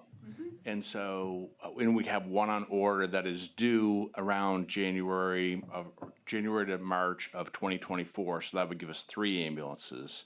And then in this capital plan includes funding for an ambulance to replace one of the ambulances. So we would keep a 3 ambulance rotation, knowing you need 2 that are staffed, 1 that's available when one of the primary 2 vehicles are out for maintenance.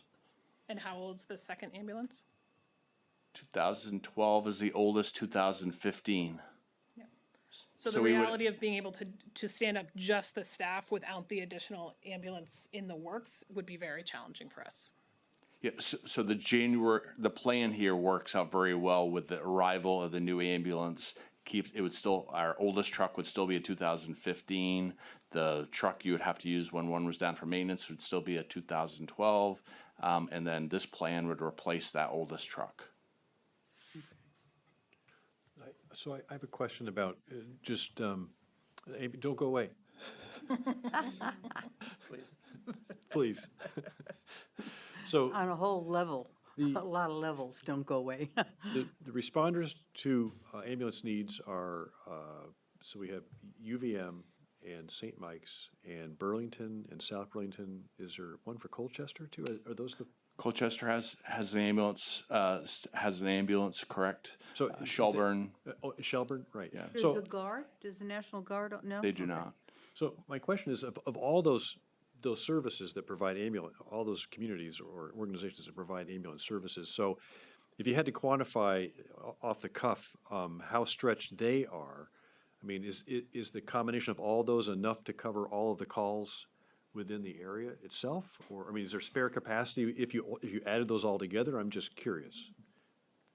I'll say this, and there was late last week, you may have seen on the news, there was a statewide presentation done to legislators about the EMS system in Vermont, and they asked a ton of service providers what their pick one word to describe it, and most of them were fragile ready to break. So no, we were at capacity.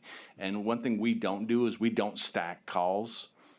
Some places in the country, they do stack low priority calls. We are not far from having to do that. The hospital in the last couple of weeks, the emergency room has been on diversion at times where we're sending patients to non-critical patients to Fanny Allen. So there is no capacity. Burlington, just before I left, added a 3rd ambulance because their capacity was not there, and that's exactly what's happening here. So no, the system is. There is often, you'll see just in our community, 2 to 3 mutual aid ambulances in the city at the same time. So demand is up everywhere?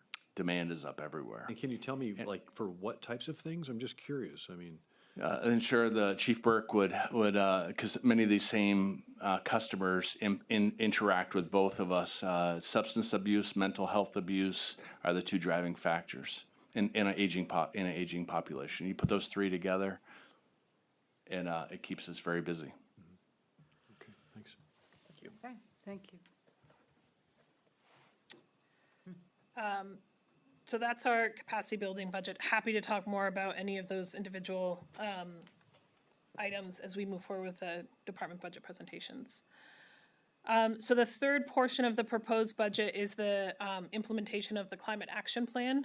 So a small team of us reviewed the climate action plan, both what we have been tasked with doing as your municipal government, but also how the city government could start influencing the 20,000 people that will need to take action to fully implement the climate action plan. So this is our incremental recommendation to do that. It includes adding 2 staff people in FY24, consultants for specialties that we need, including that implementation plan, funding for public outreach and education, an enforcement team starting in FY25 to continue on in FY26.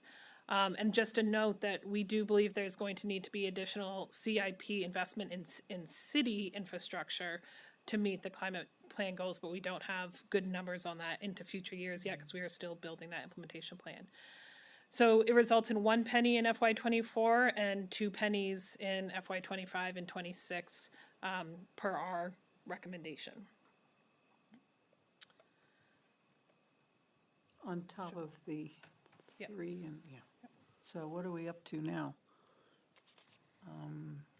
Is that So we would be up to almost 3 for the, 8% about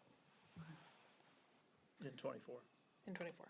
then higher in 25 and 26. okay. Okay, so a few other kind of data points to talk about.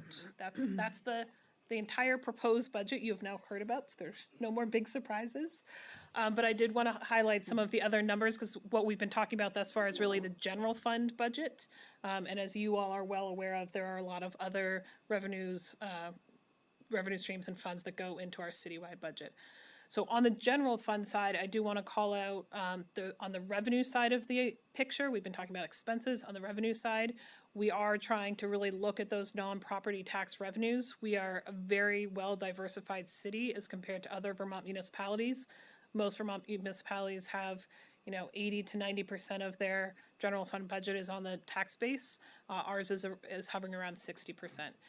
So we are seeing some pretty big increases in other revenue streams. So about $800,000 increase in our local options receipts. Those are coming in very strong. We are seeing some reductions on obviously ARPA as we step that down and some of our recording fees. I do want to take a minute to focus on. I had a question. Can you Sure, just sorry, back up? Tim. I forgot what the question was. Zoning recording fees. Oh, the interest. So the interest on investments, is that taking into account the most recent Fed moves, or are you just curious? Those are on deposits, right? Yeah. That the city holds. Martha, you want Are to take we- that one? So this is why Martha is sitting here. Yes, thank She you, is Martha. the line by line expert. What interest rate are you thinking is involved in those actuals and the budget numbers? It does include the recent federal interest rate. We do get a portion of that. We don't get the whole thing. It is prorated part of agreement with the TD Bank. Okay, thanks. Sorry. No, great question. So I did want to spend a few minutes talking specifically about ARPA. So what we've tried to summarize here is the ARPA investment between FY22 when we first received the funds and FY26 and what the plans are that are built and assumptions are that are built into this budget. So that middle column is what right now the council has already approved. You obviously can reallocate unspent funds if you would like. And then there's a proposed column about what's in this budget that includes that CIP step down that Andrew walked you through during the council goals discussion, as well as the staff, restoring the staff step down that you all approved back in FY23. So all in, this includes, if you were to fully approve the use of ARPA funds in this way, $3.5 million of allocation of ARPA funds for this salary and CIP step down. So I want to spend a few minutes talking very specifically about the capital improvement plan. And Erica was here. Did you leave? Erica is our CIP genius. It's okay, Tom, it's okay. She has done, Erica and Martha and Andrew did an enormous amount of work on the capital improvement plan this year, specifically focusing on the years 2 to 10 and really ensuring that there is logic and a realistic set of assumptions built into the future years of our CIP. So what in this budget, in the FY24 budget, what you see is $452,000 of new property tax capacity in capital projects. It's about a 16% increase. I do want to note, because the bottom two bullets created a lot of confusion with our staff. What those two bullets under the $450,000 are suggesting is that we believe that we need to annually increase tax capacity to the CIP, that this is not a one and done, but as materials and labor continues to get more expensive, we need to be keeping up with that within our capital improvement plan. So we believe that needs to be at about 8% going forward after FY24 if we are taking into consideration the community's interest in building a recreation center. If we are not, that still needs to be at a 4% annual increase beyond FY24. In the FY24 budget, we have not funded any money for continued exploration of the community's priority of a recreation center, but we have built it into the FY25 CIP with the acknowledgement that that there are more community conversations to have, that we are sensitive to the school's needs for upcoming bond votes, but we want to keep it in the pipeline of a community priority. So I've included some highlights here about what's... So can I just get some more clarity? So the 8% annually is to fund the planning and designing of a future recreation center, and then we'd have to bond for it? Is that? Yep, so if you Is that look... what that 8% means? Sort of. No? Okay, what does it mean then? So if you look at our CIP over the next 10 years, and you look at the general fund revenue stream, each of those 10 years into funding the capital plans that have been identified, if the rec center is included in that, including engineering, planning, engineering, design, and the debt service on a future bond vote, that would require annually we increase the tax capacity 8% to fully fund that. Without the rec center, we still need to do that by 4%. So about half Okay. of that increase is just to do what's currently in the plan. And I will tell you the difference between that 4% and 8% is about 150,000. So it's actually it's a big number, but relatively close. Okay. So here's some highlights about what's in the FY24 CIP. And again, what's not included is rec center this year, but is in FY25, or any funding specifically for capital for regional dispatch, but we believe we have a current budgeted and surplus solution for that. I totally lied earlier and said there wasn't other big news. There is big news on the utility front of things. So when you think about our utilities, so water, wastewater, and sewer, these are funds that you all approve. You don't send them to the voters. These are the current rates you're looking at. You're going to hear much more about this in detail from Tom at your next meeting. Just a reminder, we currently have the lowest rates in the state. So you see big increases in both water and wastewater of 8%, which are really driven by the anticipated Bartlett Bay wastewater treatment plant bond vote, and an upcoming 2024 bond vote for storage capacity, which Tom will start talking to you about at your next meeting. Just as a reminder, we are doing a comprehensive rates study that we will come to you with in the spring of 2023 that will drive future decision-making beyond this budget. And then, of course, we have 25 other special funds with a projected revenue of $9.7 million and expenses of $9.4. All of those special funds, again, are linked on the budget website, and you can see what we are anticipating for both revenues and expenditures by fund there. I'm not going to walk through all 25 of them here. I always like to talk about fund balances as part of the budget presentation. This is your savings account. It's easy to talk about the operations, the annual budget, and know that those are very big numbers. I think it's also important to acknowledge that you have about 21 million in your fund balance. Much of that money is already restricted by our fund balance policies, which ensures that we have money on hand in case of an emergency. And then you do have some unassigned operating. And just a reminder to the council, you have taken action over the last 2 fiscal years to really build up specifically that general fund balance, and we are now within our policy goals for what that should be to retain our cash on hand. So this is very healthy news for the city's financial picture. So don't forget, we're also bringing 2 big bond votes with your consent to the voters on town meeting day. You'll hear more about that from Alana later in this meeting, and from Tom on the Bartlett Bay one on the 19th. I think it's also important to note towards the end of these conversations that there are a number of significant kind of emerging issues that we are holding in mind as we bring you this proposed budget. These could have financial impacts, they could not, but I think it's important to tell those stories about what you might encounter during this budget year. So obviously we have significant transitions in our executive team. We don't have additional funding in this budget for regional dispatch, but we have plans to do that within existing funds.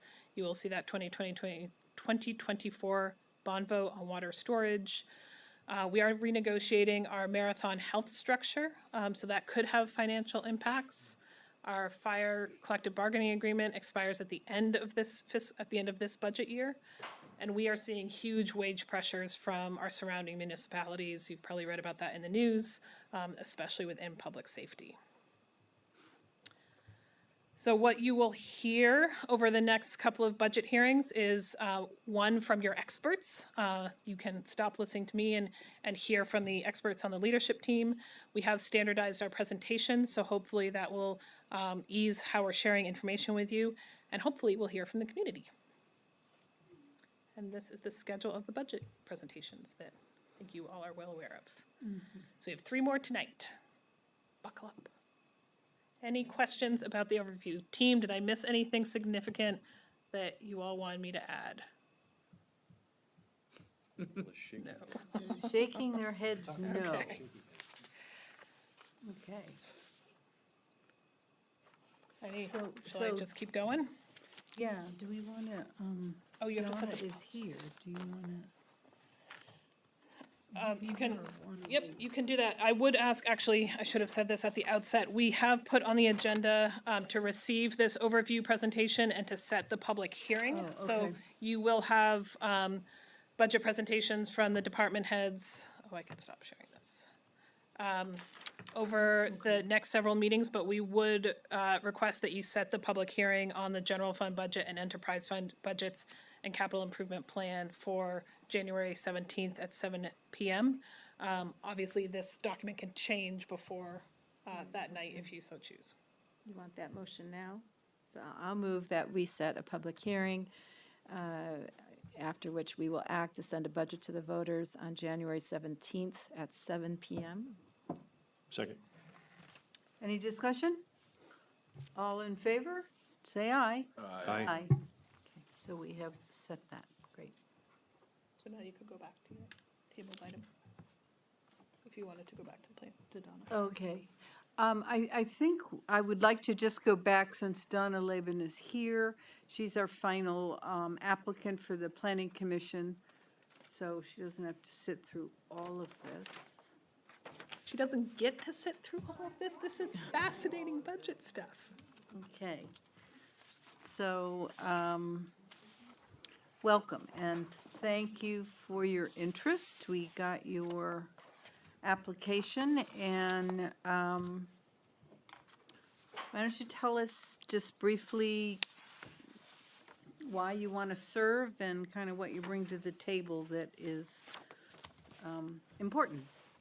Yes, well, Donna Laban.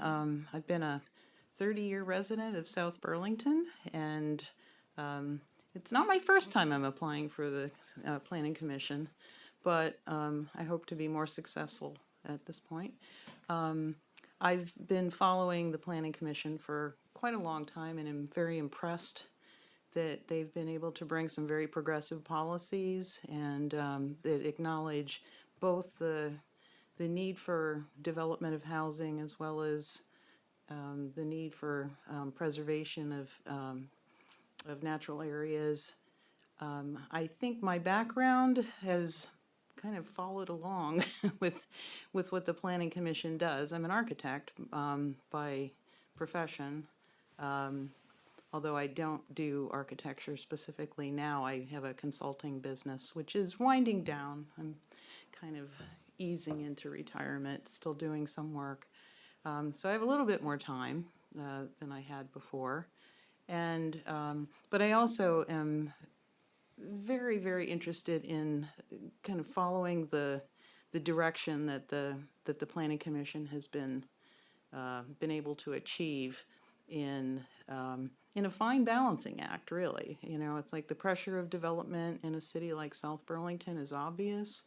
The need to keep the most livable environment, as well as deal with some pressing transportation issues that, you know, it kind of all converges, and the work of the Planning Commission is really important in establishing the right policies in the right direction for development, and also just acknowledging that we have to consider sustainability and just kind of ease people gradually into it, because everybody kind of fears what they don't know. And my background, I think, in my, you know, I've been an architect and a member of AIA for a long time, which brings access to a lot of great resources. And I think that's one of the things I've always wished that the Planning Commission could do more, is look at examples of what other cities and what other locations are doing, and how density isn't always such a bad word. I think one of the things I'd like to try to address is the missing middle in housing. You know, we've got a lot of multi-story apartment buildings. We've got large single-family and now increasingly very large duplexes and things, but there's not a whole lot for the family who's in the middle. And I think we need to really start thinking about how to achieve that. You know, and I think the regional planning commissions have helped put together some excellent resource materials. So I think we have great direction from them. And being on the practical side, you know, I understand what developers and builders do. Architects direct all of that work typically, but in the housing area, often there's no architects involved. And I think it's useful to have the perspective of somebody who's been in the field for quite a while, as well as understands the practical difficulties that builders face, and particularly now in terms of costs. You know, how we can actually sometimes ask for too much.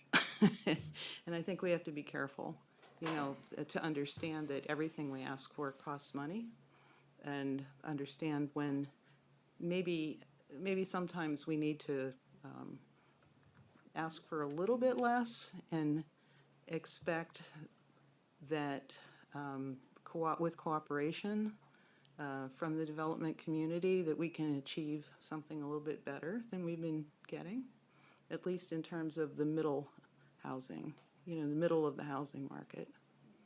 Because we haven't gotten anything in that area. There has been very little in the last 5 years, 5 to 10 years in that area. Okay. I think we're all pretty familiar with I'm a you familiar face and what around you've here, that's done true. on different committees. Are there any other questions people have? She answered my question. I think you answered my questions. Matt. Probably not supposed to do this, but I'm a short timer, so I'll just say it.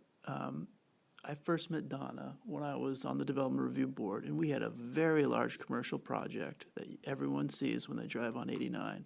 And you very calmly explained to all of us neophytes in the DRB what their lighting design would do if it went ahead as planned.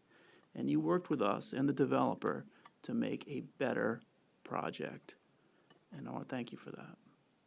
It was interesting to have a developer call you and say, why did you say that? And can you help us understand why you kind of spoke up? And I And you said, spoke as a concerned citizen, yeah, a I said, resident. it's not a profession, I mean, it's my profession. I understand what these numbers mean.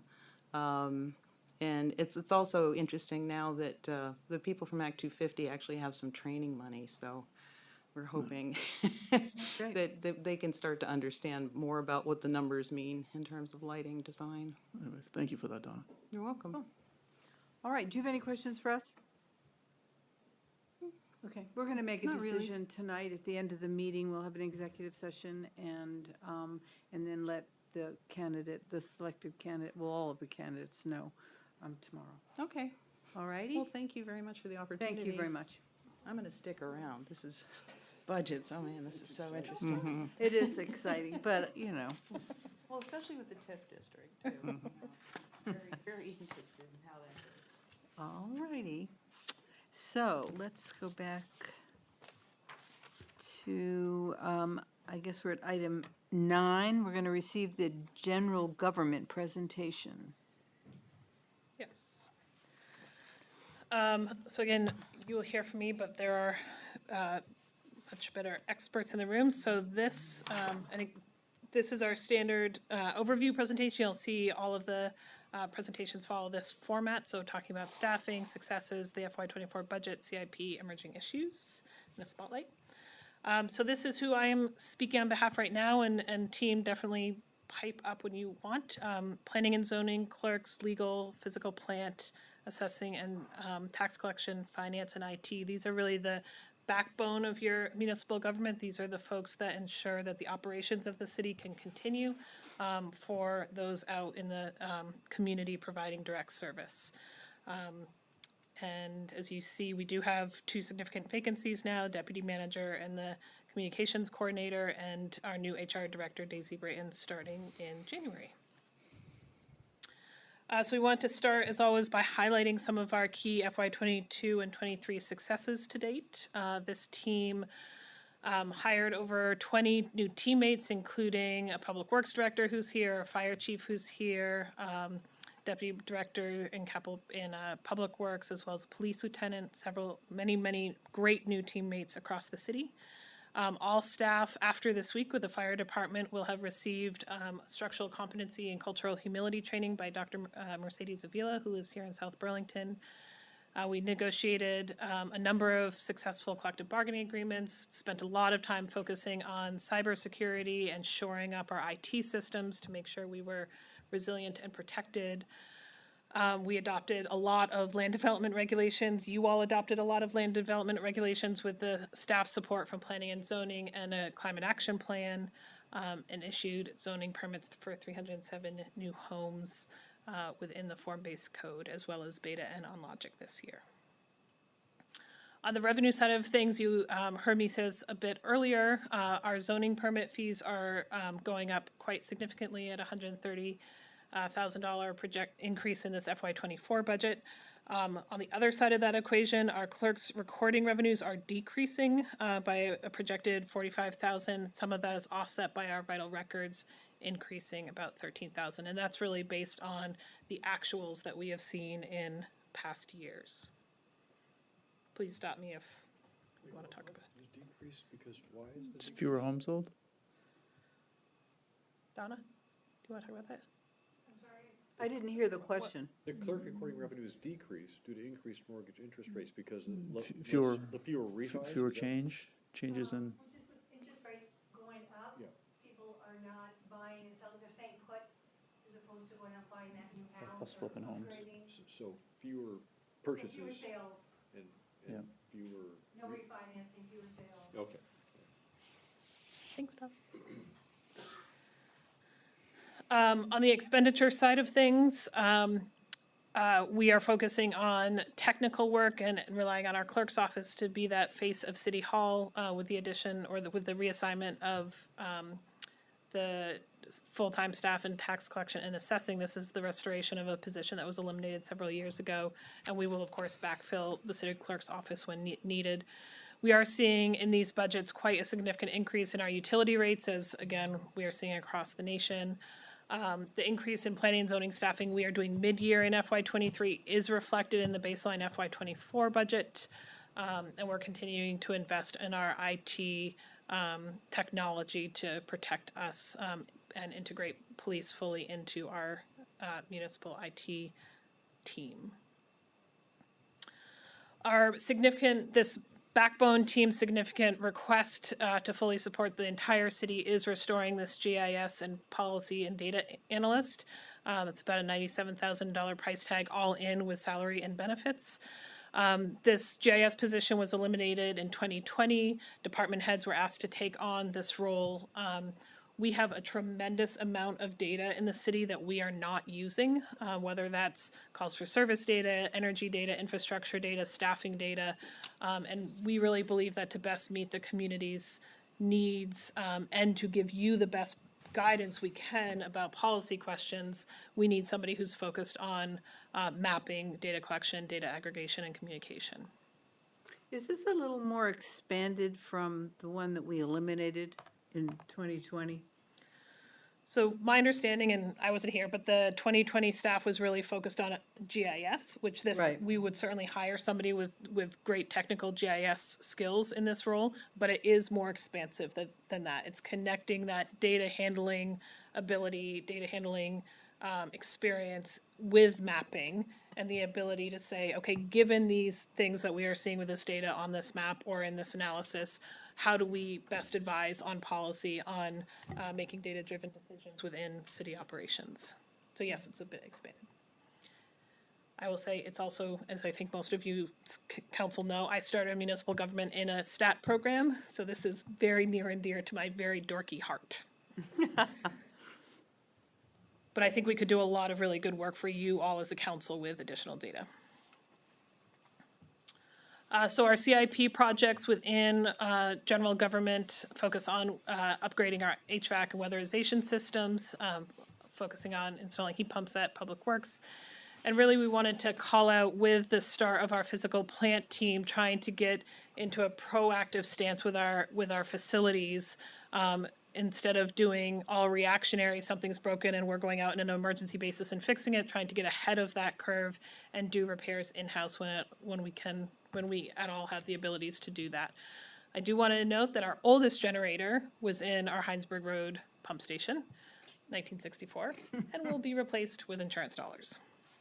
What happened to it? What happened to it? Did it get hit by some flying mural pieces? Got hit by some flying mural pieces, yes. A car ran into it. So, okay, so the generator, I didn't realize that was just the building. Big generator. Oh, so that was. So that's it's not the one beyond that's repair. sitting outside, Well, is it the is- replacement for, Sorry. I'm just curious. That No, was a I don't mean backup to in delay. case Yeah. the primary power Greg, you wanna- died and you could pump up to the force main to get it to Airport Parkway, is that right? That I can't answer, because that's wastewater. Okay. But yes, the generator itself took a direct hit. Yeah. Knocked it off its moorings. Yeah. And it's 1964, can't really find parts for it anymore. yeah. But insurance pays for it. The insurance is gonna Fantastic. pay for it. So that was sort of a, That was an expensive accident. Tom, you want to describe? It's a rental outside right now, and the new one will be outside when it gets there. Oh, it will. oh, really? Oh, okay. Propane or diesel? Or natural gas? It'll be Solar. Yeah, diesel. Diesel, yeah. No solar. You would bring that up. Okay. All right, so for this team, our emerging issues, very similar to what you've already heard me talk about. Additional ones, Colin has been working on updating our code of ordinances. Our code of ordinances, which you all work on all the time, are not well codified and editable and searchable. So we are working on a large-scale project to redo that. Our elections, as you have heard the city clerk talk about, are significantly increasing in complexity with our 5th voting district, as well as mail-in options and early voting options, and we really need to talk in FY24 about how best to oversee and facilitate our elections over time, especially with whatever change the charter change may recommend to you all and the voters.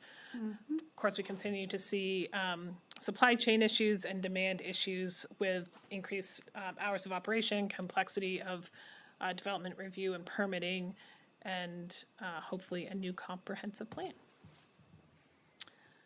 So Donna has some exciting things that she will be launching in the next couple of months. So I'm just teasing those a little bit. You've heard me talk about the success of our safety committee, leading to about $100,000 of savings. You heard Paul at our last meeting talk about transitioning to a team approach for development review. And then just huge thanks to Mike Mott and his team for all of the improvements they have made to our city's cybersecurity posture. And that is your administrative staff. Okay, thank you. So we don't need to do anything other than Ask listen questions, to you, provide ask direction. questions. Okay, are there any questions? I worry about IT security all the time. I worry about other, municipal governments and hospitals and businesses that have had ransomware attacks and have had disruptions to services, and it's happened, to the medical center as well. So it's really, really important that we do what we have to make sure that our IT systems are secure and that all of our employees know not to click on attachments that they don't understand, right? And that they get trained over and over, do not click on attachments from external customers. And same for everybody else at home too, right? Because I think that's what happened at UVM, that somebody had a laptop that was, they clicked on a link and, anyway, or they opened an attachment, but. Lisa, do you have a? May I just add, another thing to watch out for is the address where it's coming from, because I got an email the other day from our CEO, except that it wasn't really from our CEO, but it looked legit. And what the wording said is, I need your help with something, but when I looked at that address, it came from outside the country. So that's another thing, which I'm sure with your security training, you're probably going to be touching on. Be very careful. Yep, those phishing exercises where they search for CEOs' names and send emails. I will never email anyone and ask for help in a one-sentence email, just for the record. Be 2 sentences. Okay, so Holly, we'll do. Holly, do you want me to do the? Yeah, that'd be great. So this is like the 7th inning stretch. I won't make anyone sing Sweet Caroline, but everyone feel free to get up and move around for a second if you would like to. I know you've been sitting for a while. There you go.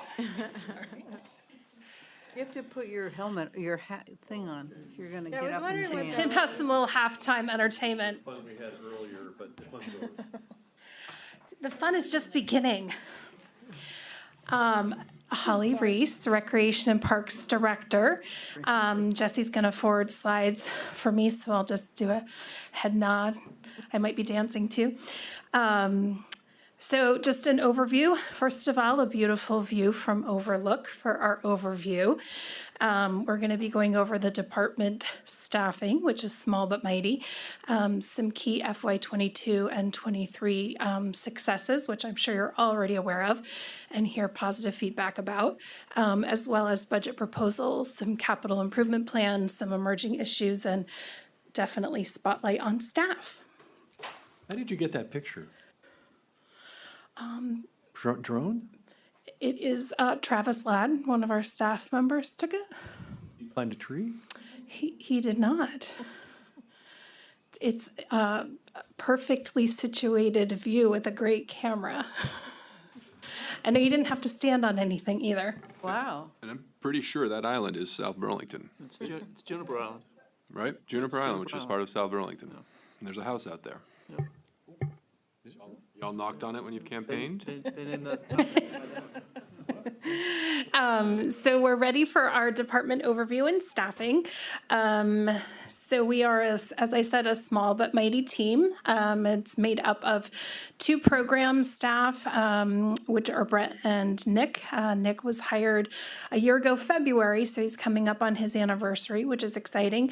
And Rebecca, who you will know as the Senior Center Coordinator, and then Travis Ladd, who took the picture, also is our Operations and Events Specialist, so does a lot of the X's and O's and sponsorship pieces of our events. So this is our team, which we're a mighty team of 5 and extremely busy, but happy to be really busy. So just as an example, this past weekend alone, there were 3 of us at the park doing Spark the Park, which was an awesome event, which we'll go into a little bit later. And then the next morning, we had 2 staff that were at different gyms facilitating the kickoff of basketball and our youth basketball leagues, as well as the senior center had a freebie day where people brought puzzles and crafts and things in to give away, and others shopped around for free goods. So we're here, there, and everywhere, and our team works when everybody else plays. So hopefully everybody is well known throughout the community, as is the sign of any good recreation department. So key FY22 and FY23 successes to date, you can see them out and around the town. Creation of the pickleball facilities was a huge boom, well utilized. Tim was certainly there at the opening. We thank him for that. But it was just a really great example of what had been long planned for a renovation, and then, community support saying, hey, can we pause? Let's think more about pickleball instead of just putting pickleball lines. Could we reimagine actually having pickleball courts? And so with a lot of feedback and support from the community, we were able to relook at that and give the community what they were looking for. And I can say that those have been very well used and will continue to be well used. They're locked up for the winter season now, but we'll look forward to reopening them in the spring. In addition, we had a lot of talk and concern from some of our Little League constituents, and we work closely with them. So they've proposed several renovations, but ones we were able to check off the list this year are skinning the softball field at JC, which I know we've been talking about for several years pre-COVID. So it finally got done, which is exciting. So now all of our youth softball players have their own facility to utilize, which is great. And it also will help support our adult softball league play. At Vet Memorial, we did reconstruction of home plate and pitching mounds, so had a special contractor come in to do that. Those just got finished this fall. And working with both the library and certainly Rotary, we were able to install 4 free little libraries in some of our local parks and local artistry as well. And so those have been really popular. They are at Overlook, Veterans, Farrell, and Baycrest. And then obviously we all know about the wonderful success and creation of the Wheeler Dog Park. I go past the dog park probably 4 times a day, and I usually have to use more than 2 hands to count the amount of dogs that are in the park. So it's a wild success, which is great. So those are some of our successes to date for parks. And for events, as I mentioned, we kicked off the Spark the Park last Friday night with s'mores and hot chocolate. And we look forward to the Illuminate Vermont event December 16th and 17th right here at the location that Jesse had already talked about. And any community engagement is a success, but we really love is to be able to use sponsorship dollars and grants to forward these events. And so these are 2 examples of those. Very thankful for North Country Federal Credit Union for their now 3rd year of sponsorship for Spark the Park. So we hope that they're on board for next year as well. And we'll look forward to kicking off the first Illuminate Vermont just in a couple weeks. 13 days, I think my countdown clock says. So we're going into revenue. Every year we try to really narrow in on the revenue. And you'll see from 22 to 23, that's, COVID year for us. So real impacts on what programming we were able to do. And some of the things that, we anticipate that will continue. The after-school ski and snowboard program, that was something that the middle school had used us to help coordinate, and now they've taken that in-house, so we won't be seeing that anymore, but still a great program, and kids are still benefiting from that. And we're also trying to really hone in on the adult programming. We are able to support several different drop-in opportunities and some evening classes here in the senior center for adult fitness, but the school space is so limited, and so what was a $30,000 revenue stream perhaps 6 years ago, is no longer. So we're just trying to be realistic about that. And then part of what we're looking at as well is, doing a pricing pyramid and trying to make some of those bigger youth programs especially more accessible.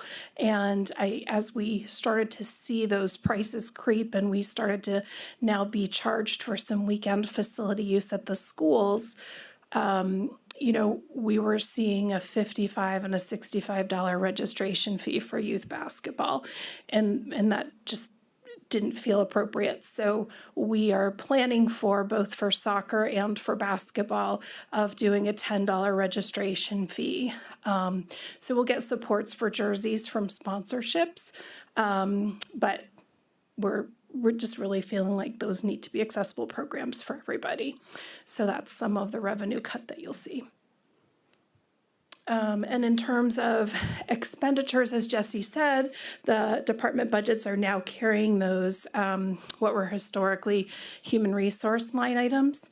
And as well for us, as Martha can contest, the Recreation and Parks budget really had 5 different directors in 5 different years trying to organize it. So she spent a lot of time consolidating lines with me so we could really get to a better product.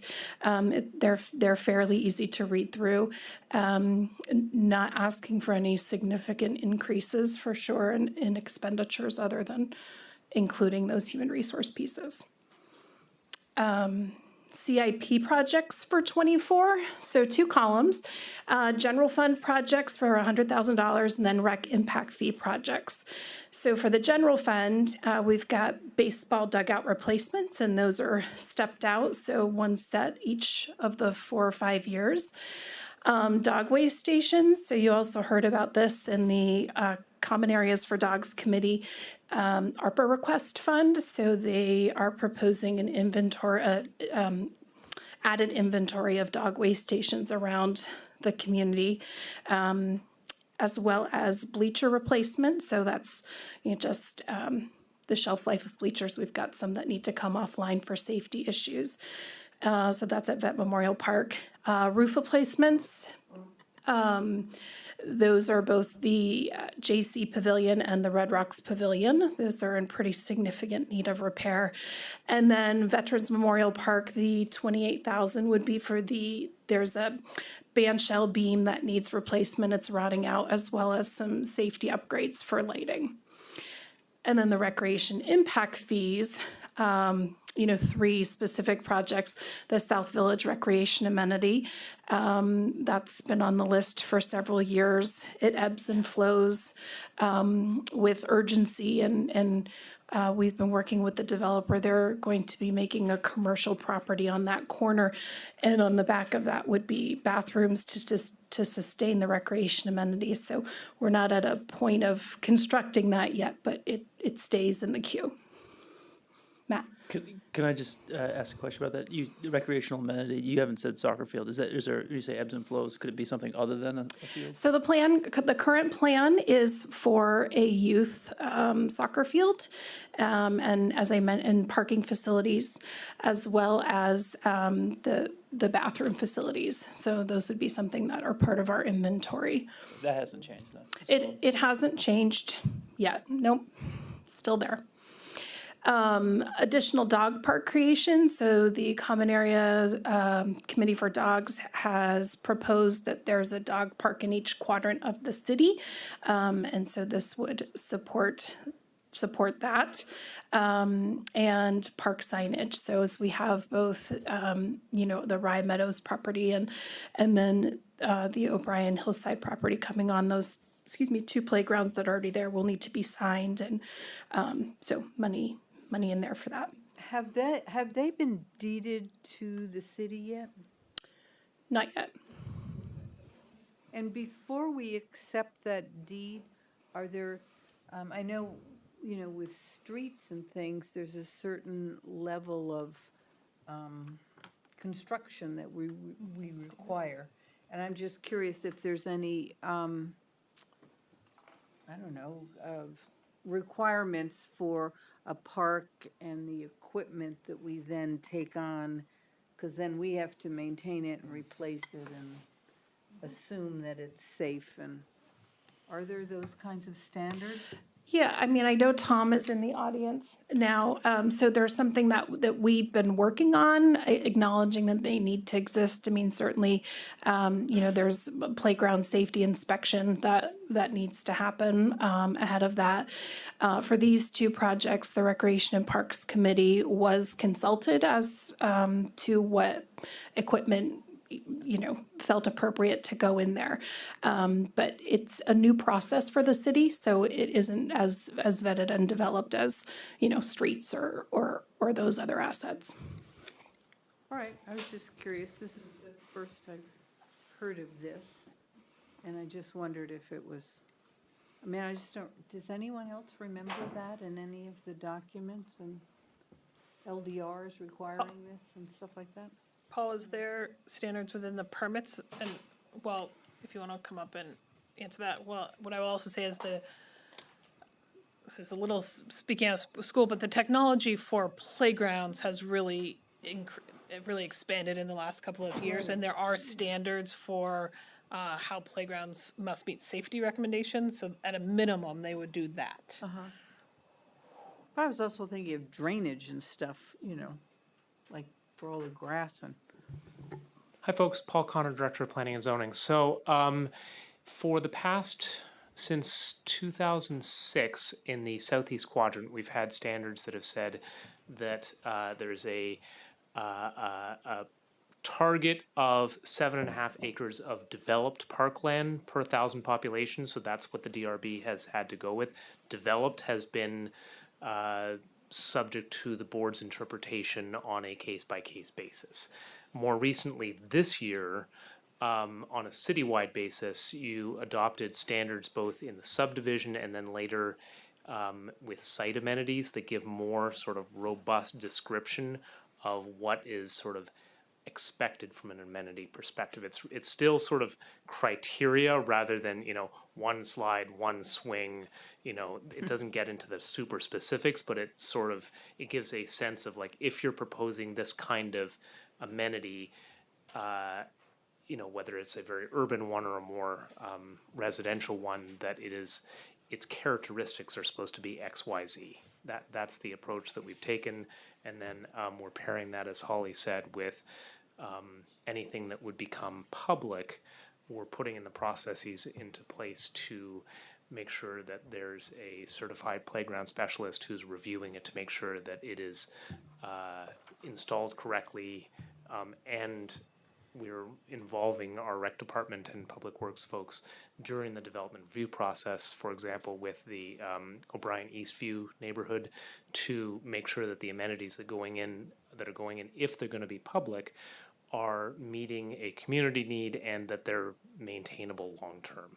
That it's not something that looks great on year one and then is really, really expensive to maintain with all sorts of moving parts on year 3, unless it's, right in the core of our community and is meeting a specific community need. Thank you. My pleasure. Okay, so we're at emerging issues. So as you heard, both at last year's budget presentation and then at the ARPA presentation as well, deferred maintenance of our parks is significant. And while we await hearing the kind of spread of ARPA dollars, there is a plan in the stepped out 10-year CIP to kind of catch up on the deferred recreation maintenance. So we're happy to present that, but just want to, point out that it's still there. We also have need for a master plan for our park system. As we have this bubble of growing population we need to make sure that we're addressing the needs of everybody now and into the future. And so the need for work around that to make sure that we have a mapping and a plan is necessary. When we moved out of 577, our storage did not move with us, so we're currently still there, even though our offices are here, and the school maintains access of the rest of that building. So there is need to move our storage, and the thought was 2 or 3 years ago, we'll move that into a new recreation center. The need for storage is still there, however that gets imagined, just letting everyone know. Our summer camp season, which I would say, a decade, 15 years ago, was the bread and butter of most community recreation programs. That's no longer the case. When the Schools Out program kind of increased their inventory to take as many kids as they could, which is great in their summer camp program, it alleviated the need for then a tandem program of recreation.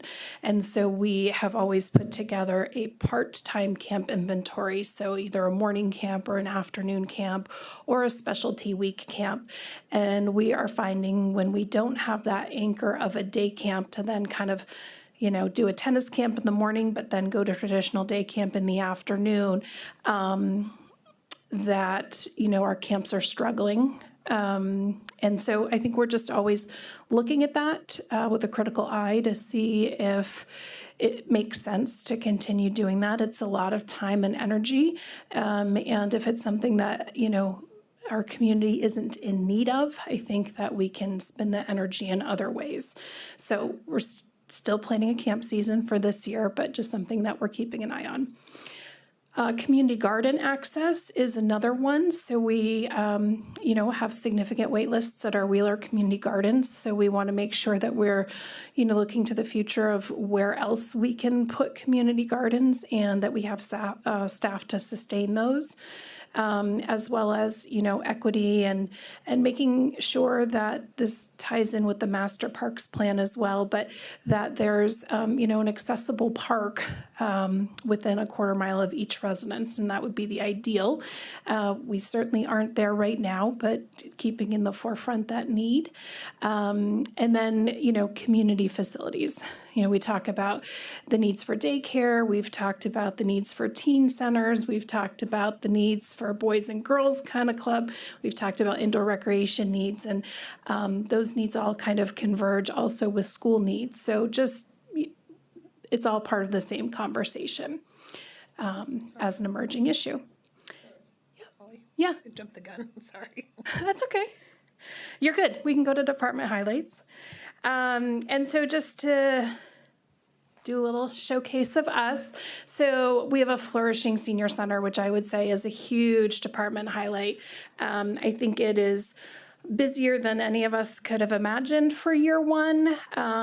We've got, 100 visitors that come through there in each day. Our programs are thriving, and people just look for it as a resource to connect them with other people and other services, which is great. And then I would say our other department highlight is, our staff, and this is our Halloween costume. We were emojis this year, and they're really passionate about what they do, and we can go to the next slide. Oh, no, I guess that's it. Staff specifically. And so I just wanted to thank them for everything that they do, and really proud to be a part of them. Thank you. Are there any questions? No? Okay. Okay. Thank you very much. Thank you. Okay, proposed budget on the library. We proposed a library and we built it, and now this is the budget. Yes.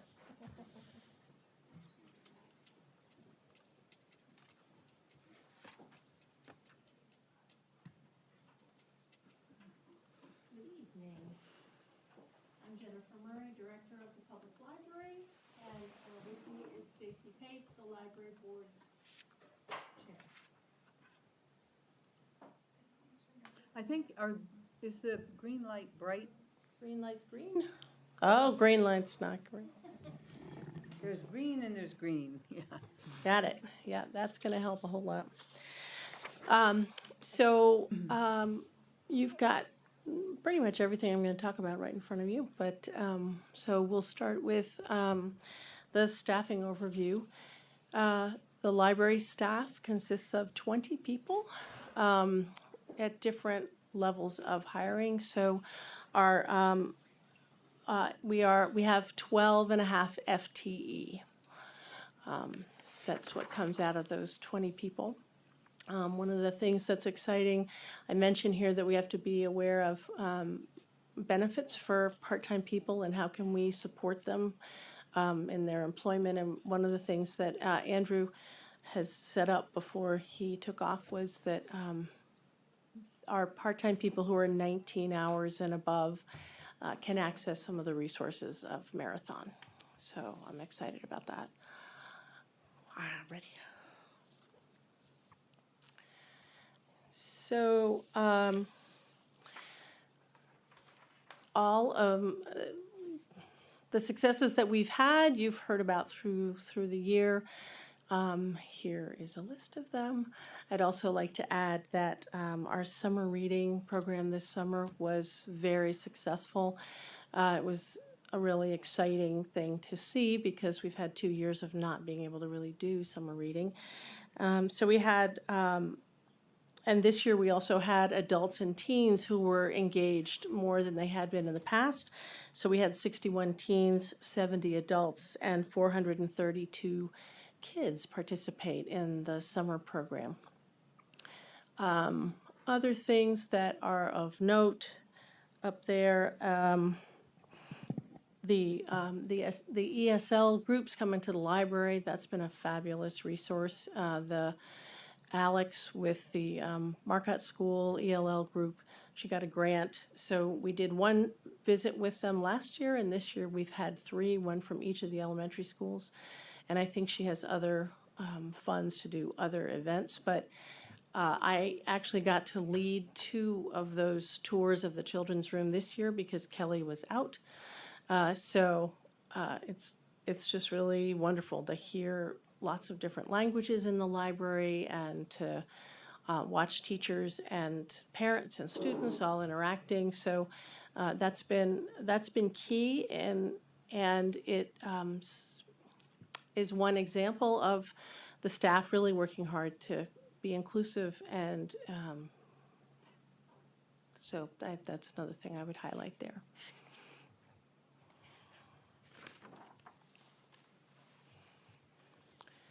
So revenue, the library's not a big revenue producer. And what we've been trying to do is figure out what revenue is going to look like in this building. So we're hoping. No, I think based on our 2023, where we are now, the treasurer and I concluded that we needed to bring our expected revenue down. It's been very interesting that in this building, we are not bringing in very much revenue for copying and printing, whereas at the high school and when we were at the mall, we did bring in more revenue for those things. So there are just some things that we couldn't anticipate, and so now we're trying to anticipate so that we're ready with what we've got. As I mentioned there, we are still bringing in a lot of new library card users from around the area, and the ones who are outside of Chittenden County and who live in Burlington do pay $25 a year for that privilege. Matt has Yeah. a question. Hi, Jen. Is there a general theme or the entities that rent the space that's about $2,000 or so? What are they renting it for? Who are they? So let's think about this. So I had a long talk the other day with a couple of Jehovah's Witnesses who want to rent a space for a special holiday that all Jehovah's Witnesses do on the same day. And this was the Spanish-speaking group who were trying to use the library for that. Tomorrow night, we have a business group that's going to be using it. The school system uses it sometimes. They might do trainings in some of our rooms. And do they Lot pay of- rent, the school? Yes. So we've set it up, so the first 2 hours for a nonprofit or an individual are free. And then after that, there's a minimum fee with the exception of the auditorium, which there's a fee right off. Let me think. So the study rooms, we don't charge for the study rooms. So in there, we see a lot of people who it appears that they're studying, but they could also be doing some business, using it as their home office. Today I heard some people doing tutoring. So it's really a wide array. Okay, so Yeah. there's not a theme when people are renting it. There's not a lot of weddings at our library, or Just the one so just far. the one. Okay. We've had one wedding and 2 memorial services. Yeah.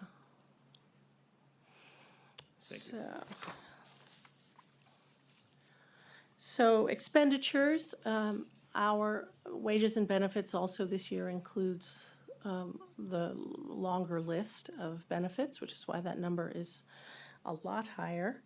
If we were comparing 24 to 23, without that, it would be 716,987. So that if you're comparing them across the line, it doesn't look quite so startling.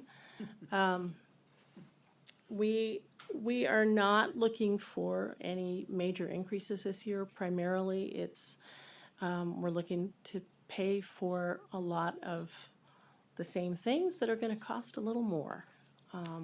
And that includes databases and annual fees for services and computers and things like that that we cannot control. And so basically, it feels to me like it's a kind of a break-even budget, even though there's a little bit of an increase in there.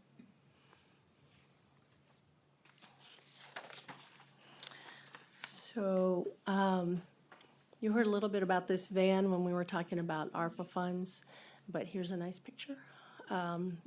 This is the only thing that we have in CIP. It is not in this year's CIP. So it's really going to be in next year's CIP. This year, we'll be working with the foundation and Holly and and you all, and to find financing for it. And we've started doing surveys with daycare centers and adult living centers to verify their interest and recommit their interest to us, and also make sure that we are going to be taking them what they need. So as you can see, the van has carts that roll in and out. It's not a van for people to go onto. It's for us to be able to transport different materials or different recreational materials or books to different locations as needed. And But, the yeah. plan would be to, if the pink and purple carts, they would be loaded with the materials and all the interaction is outside of the van. Yep. Okay, it's not, because some of them you go inside. Right, and we that's used to have a bookmobile. The bookmobile. Yep, okay. and that's when you went on it. This one is gonna be a little easier to drive. And the last one was a little unwieldy. We could only use it, I think, 8 months of the year, because there was anxiety about bad weather. So yeah, we'll take, for us, we would take a cart of books into the building whatever the building was, or get it out onto the asphalt if it's a joint program that maybe the rec and the library are doing, and we would pull out books, because we still want people to have the capacity to select their own materials, because that's really key, is being able to browse and choose your own. Yeah. Can I make one more clarifying point about this? So as Jennifer said, this is not in the FY24 CIP. If you choose to use ARPA funds for it in FY24, you can absolutely do that. We're not saying you can't do it until FY25. It's just built into the general fund CIP starting in FY25. Yeah. Thank you for clarifying that. So our emerging issues are, I saw someplace earlier in the presentation that there are issues about if we're going to increase library hours, how are we going to do that with the staff that we have who are taking care of the facility. So that's an emerging issue that isn't on my list, but it's certainly present. What I've got there is just that things are changing as far as technology goes. I'm not seeing that we shouldn't be buying books anymore. We're not there. We're not even at a place where we're not buying DVDs. You may remember my telling you that when we built the new library, the architect from Colorado said, well, what's this area on your picture? I said, well, that's where the DVDs and the audiobooks are going to be. And he said, that's ridiculous. Take them out of the picture. They're not going to be around long. And I said, no way. Because they go up in huge increments, 20, 25% still, year after year. So we're not doing that yet. But there is a there is an increased interest in audiobooks and ebooks, e-audio and e-books. And as I describe here, they cost a lot more and they can be used a lot less often. The next item is just that we are working with facilities and with the police department and with other people in the building, so that we all have kind of a baseline of training and comfort with difficult situations, because they happen. And so that's ongoing. I don't think it's something that we're going to just, boom, we're going to take the training of our lifetime and then it's all going to be set. It's an ongoing thing. I've recently committed to my staff that every staff meeting that we have once a month, we will be doing something that ties into safety and security. And I do expect that we'll need some more budget money for the Library of Things. So right now, the nights are beautiful. I encourage you to come and check out the telescope. How far can you see? I don't know. But it's a lot better than what I can see from my backyard. For the next one to spotlight, I'd like to spotlight Mira Geffner and Kelly Kendall. They're my adult services and children's services librarians. And the three of us all took some American Library Association training around equity, inclusion, and diversity. And the two of them are really running with it in an exciting way. So we have improved our collections substantially with some ARPA money that came from the Department of Libraries after doing a study to figure out where we needed to change our collections. So they've been at the forefront of that, as well as defining populations that are not using the library, that maybe would like to use the library, that might not feel invited. And one of the ways that we're doing that is when I meet Spanish-speaking Jehovah's Witnesses at the library, I take their name down because I might call them later to come in and do some kind of a program or training in Spanish. So I think they are doing a terrific job and I appreciate it. So that would be my spotlight. Did you have something to add? Are you good? Stacy wants to add that she's very happy with our social media and that we have a plan with the advocacy committee to increase it and to make it more effective as far as making more asks online and also getting more. I think the advocacy committee is also working on a new video. So that's, I think, what you're talking about. That's exactly what I'm speaking of. Uh-huh.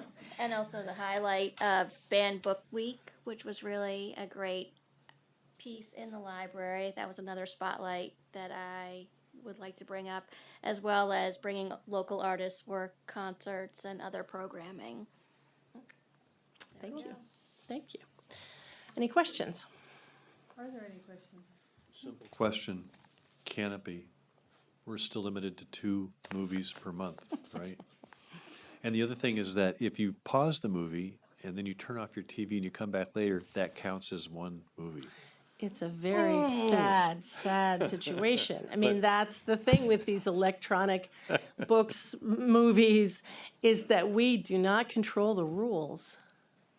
But I'll make a note that we should put more of our funds towards your Canopy watching. Yes. What would be great is if we could, if individuals could supplement the Canopy subscription and pay their own fee towards, getting more movies. If I don't know if that's possible. Yeah, I've thought of models, of looking for models like that with ebooks and e-audiobooks too. So it's a good point. Okay, thank you. And we are going to take a 5-minute break right now, just to stretch, and then we'll come back and start the public hearing on the TIF bond.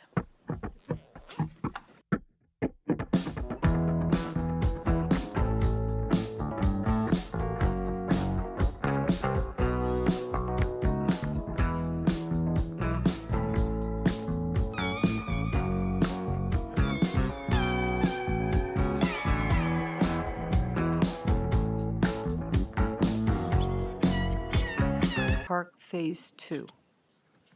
So I'll entertain a motion to open the public hearing. So moved. Second? All in favor? Aye. So we are in session. Okay, good evening. For the record, Alana Blanchard, Community Development Director, and I'm just about to share my presentation. That's not what I want to share with you. Let's see.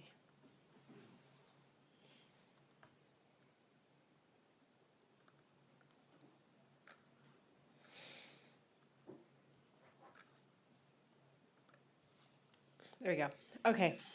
So I apologize to the council. It's some of it is a repeat of what was shared previously. I have added a few new items, but just want to give everyone, including the public, a good background on the TIF district, where we are, and the preliminary model, which is the same model that I showed you last time. We have been working on updating it, and it's shifting a little bit, but generally the story is very similar in the new model, which we will present at the necessity hearing. So, I'm sorry, when you need to pass the necessity resolution. If you are going in that direction. So I wanted to start with just an overview of where we are in the life of the TIF district. We started in 2012 and we're closing in on the end of the period during which the city can borrow funds in order to pay for projects. So we're at a decision point in terms of committing to the last remaining projects conceptually, and then the actual commitment would take place at a later date once there is an authorization in place to actually issue funds. The final commitment would be when those funds are issued. And so this is our last regularly scheduled election coming up, town meeting day. That is a normal one in the cycle of elections where we can have a ballot item on the ballot for that decision to be made by the voters. And so needs to be made by statute by March 31st, 2024. And so in order to go through the appeal period and then do the actual documentation to sign the debt, this is when we would normally do that. And so with the TIF district, the city would continue collecting funds or increment, that's the increase in tax revenue due to new development within the TIF district until 2023. 2037, excuse me, 2037. So we'll have an additional approximately 14 years from now during which we can continue to collect increment. So brief status update. Our TIF district financing plan was reapproved in 2021. Several projects that we decided that were not progressing sufficiently in order to complete at a point during which we would want to commit indebtedness to them were dropped. And so we have the 4 projects left. We are in the middle of an audit with the state auditor's office. To date, $10 million has been issued. That's for Market Street, City Center Park, and this building, so the senior center, the city hall, and the library. There is also an additional $4 million in debt that has been authorized by the voters but not issued, and that is for the first phase of Garden Street and related costs. Related costs are administrative costs related to administering the TIF district. So we pay for the audits. When the state auditor comes, we pay for that, plus our annual audits and other administrative items. So to date, $14 million has been authorized. We have within our financing plan an eligible amount that we can issue, as long as it's approved by the voters, which is just over $29 million. And we anticipate sort of everything gets redeveloped that can be redeveloped, and within the TIF district, anticipated tax base of $306 million at the end of the life of the TIF district. So our last year, 2037, that's what we would expect the tax base to be if we work really aggressively with our property owners and everything possible redevelops.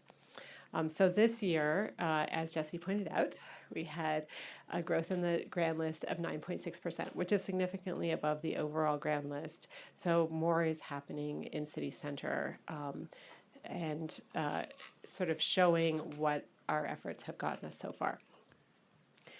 So there are 4 projects that require voter authorization. There's been a slight change in the wording within our draft article.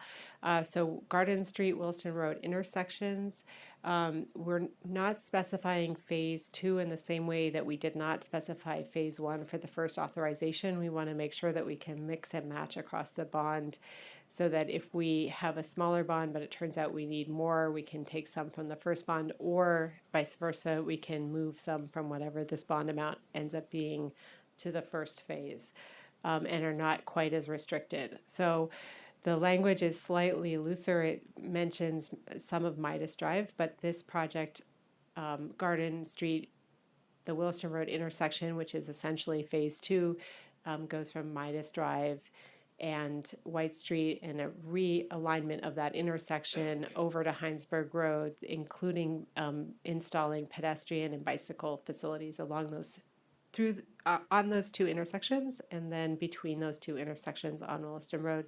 But then the language allows some flexibility so that some of that funding could be spent on the Midas Drive portion of the phase 1 of Garden Street. And this project is the largest budget project, so it's $8.3 million. And I just wanted to call that out. And this is also federal aid eligible, and later on I'll talk about that more. Williston Road Streetscape is the south side of Williston Road. It's a bicycle and pedestrian facility. The state language for that is shared use path. So it's not really a sidewalk and it's not really a cycle track.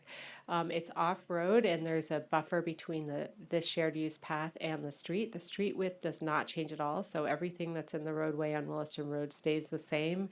And this is really just adding this facility amenity to the south side of Williston Road, calling it Williston Road Streetscape.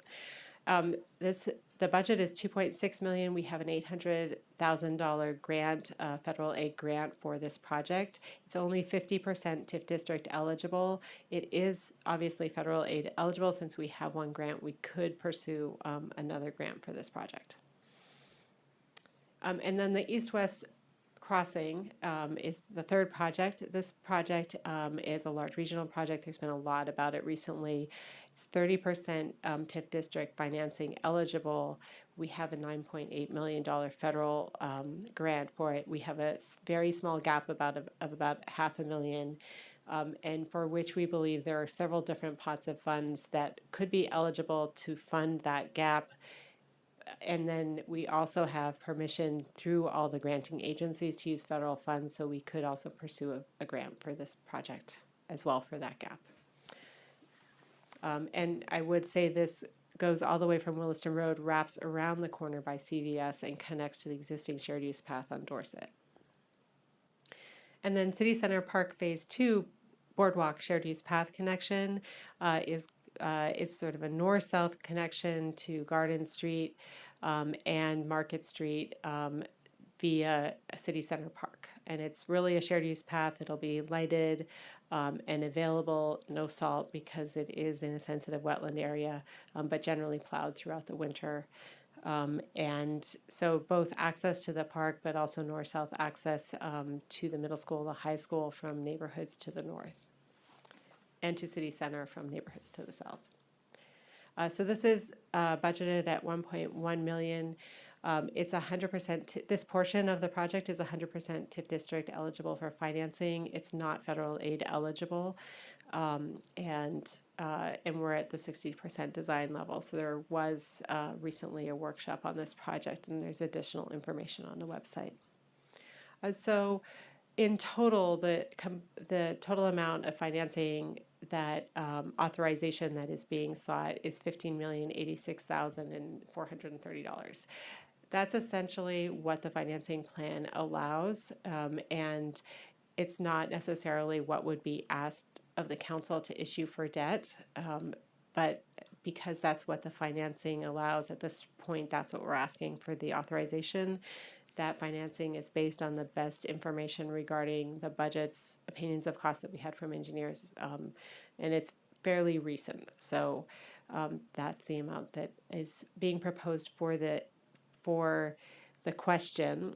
And the question, I don't have it yet. We'll get to it, but just to be clear, the question is not specific about assigning a specific dollar amount to each budget. It's a more general amount, so that, as we know more information, there's, a full year between the March town meeting day, and then our deadline for actually incurring the debt. We may have more information by that time, and some of these numbers might change a bit. So it's more general. I have a preliminary model, and this is a model that looks at potential development within the TIF district. It's the same model that is required by the Vermont Economic Progress Council, and I am going through it more with a fine-tooth comb just to make sure it's as up-to-date as possible, working with the assessor on some of the assessment numbers for projects that we know are in the pipeline, and just, making sure we're both comfortable with what it says. So that's attached is the same one that was provided to you in November, and hence it doesn't have the updated budget numbers, so I apologize for that. And I wanted to start this off with just talking a little bit about the pipeline, and that's that center area, and I'm going to show you a close-up in a moment. This outline is the whole TIF district. It's 106 acres. There's a lot of properties within the TIF district that are either undeveloped or underdeveloped, and maybe the uses that are there may not be the uses that necessarily want to be here in the future. So they may find it more convenient to be located at other locations, or find that they may want to explore new uses for those sites. So that's why when we develop a model, we're looking at all 106 acres. And then in the preliminary model, there's two lines. So one is the whole 106 acres. Not every property gets developed. For example, the school district does not get redeveloped. It stays exactly as it is. And then, but several properties where we know there might be some change over the next 14 years. Those are the ones that are shown as redeveloped. And then the other line is really just what has developed to date, and Catamount Run. I don't have any, oh, there we go, which is the center area, and essentially land that has been controlled by South Burlington City Center LLC and is under contract with Snyder Braverman. And so recently, there was a huge announcement by University of Vermont that they had partnered with Snyder Braverman to develop several buildings, and I'll show you those in a diagram in a moment. But that will result in 295 units, which is a huge investment, and that's on top of agreements that were already in place to invest from the UVM Medical Center to also invest in buildings, and that would result in an additional 181 units. So those two major investors in Snyder Braverman's project results in 476 more homes that are planned to be open by 2026, which is really super aggressive, and we're very excited about that. And I just want to clarify that they will not own the buildings; they'll be investors, and then those projects they'll have some dibs on whether or not students and graduate students or employees are using the units first. So, But they're fully taxable. fully taxable. And so this shows those projects. So Catamount Run are, I don't know if your Market Street is labeled on here, Garden Street is not, it's the cross street to the south of Market Street. Our building that we're in today, City Hall Public Library, is also shown as is Allard Square. And then the two properties that are completed, Dover Place and Garden Apartments, are in purple. And so the red are the UVM buildings. And then next to Healthy Living is Prospect Place Apartments, and that's a project you'll see that the developer is putting in the infrastructure now to get started on that project. So they've put in some temporary structures in order to facilitate that construction. And then Union Place, which is on the southeast corner of Garden and Market, is sort of getting its final skin, which is really exciting. We get to watch that happen outside of our windows, and so there's a lot happening. And then the pink are ones that are not shown in that tally, but that are coming. So there's a lot that is happening in the existing development. Is Catamount Run and the other Union Place, even though they're residential, is there ground floor? Yes, I think it works Commercial? out up to about 6,000 to 7,000 square feet of commercial per building. Okay.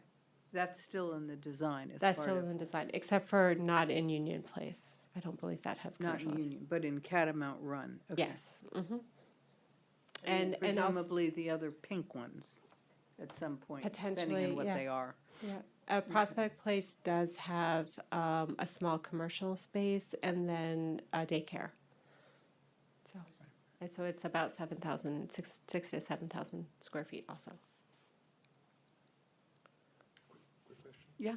Is there any movement on the property that's at the eastern end of Market Street that's north of the Schenck apartments? We know that they've had that site on the market for a while, and we have had a preliminary conversation, Paul, Connor, and I, just regarding the zoning is a little bit, it's different and it's fairly unique compared to every other site inside City Center. I think it's one of the only sites that has a particular zone. So a discussion that we'd like to bring back to the Planning Commission is, what is the right zoning for those sites? What are you talking about? It's sort of in the grayed out area north of where Black Bay Ventures, the the townhouses that are at the eastern end Oh, of okay. Market Street, just Oh, north of okay. there. It's Okay. mirror. There's more On space. the other there. side of the road from the townhouses. Yeah. Yeah, Yeah. okay, yeah, yeah. Yeah. Yeah, good question. So this is the model, and let's see if I have there we go. Okay, so the green line is all projected. So that's all 106 acres properties that seem like they could be developing, or we've had a conversation with folks and it seems similar. Like for example, the one north of the townhomes, we've had a lot of conversations with them. Existing development and pipeline is really just looking at what exists, and then the Snyder Braverman project. So you can see in 2018, that's what we were collecting. That's what we collected in the first year of the TIF district, and this is what we would expect to collect at the end of the TIF district, is somewhere between almost 6 million or 3 million. So 3 million is our low end, and then 6 million is our high end. And then year over year growth and increment is that we still have projects coming online. If not every single, but if many of the lots are redeveloping, we would expect, one or two to develop and take advantage of the area that has built up in that location. Whereas really, if it's just existing development and pipeline, that's really just representing any increases in the tax rate. So it's no actual change in value. And so at the end, somewhere between 30 and 45 million approximately, or 47 million. So as part of the model, we show the debt that we have taken out to date, and then what we would expect to take out, and what the annual payments are. So looking at it over time across the life of the TIF district and our time periods during which we would need to pay that debt, we would expect to spend about 40 million in expenditures. So more than the low line and less than the high line. And then this sort of shows you where we would end up just with the TIF fund. It would be just over 7 million in surplus, or just over 8 million in a deficit with the high line and the low line. And then we also model the reserve fund, and making payments from the reserve fund for the debt that we have incurred or might incur for Williston Road Streetscape, and what those payments would be over time, similarly, just like with the TIF district. And the reason that we do that is so that we can look and say, okay, this reserve that we've built out in order to smooth out the tax rate, how can we make sure that we still have tax flow over the TIF district? So over the life of the TIF district, in the beginning, it's fine, we can make all the payments. At a certain point, though, if it looks like we are not getting the development that we would expect to receive, we would need to take a hard look at what is being contributed to the reserve fund and make an adjustment. And I want to walk that back because, one of the things that I talked about in the memo for this project, and I just want to see what the next slide and see, okay, there we are.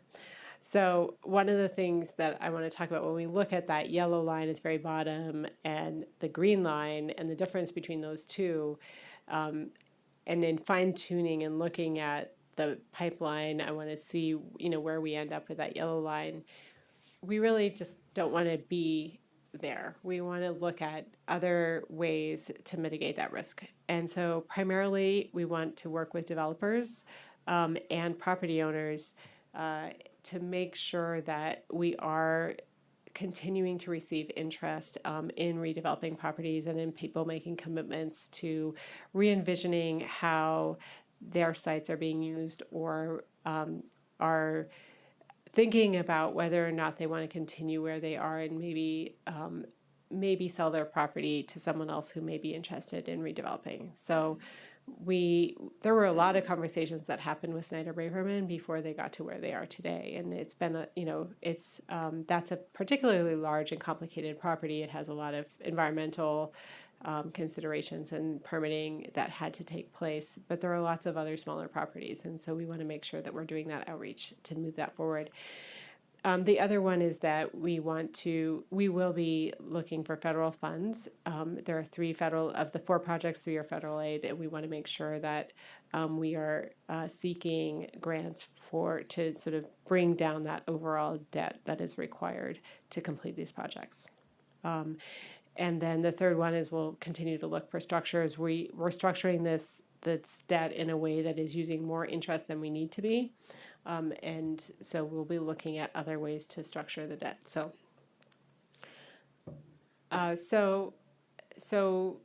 Just to complete, so our total voter authorized, I guess this is the bottom of the model. We already went through this, but the total TIF debt to date is 14 million. The proposed potential future debt is 15 million, which will bring our total to 29.5 million, which is essentially what we're authorized to under the updated financial plan. And an important statement is that when we take out TIF debt, it's a general obligation bond, so that we are required to pay back that debt regardless. So, that's an important statement, and it helps us all keep our credit rating good and make sure that we're very careful about taking out debt, and that it's a very deliberate, considerate process.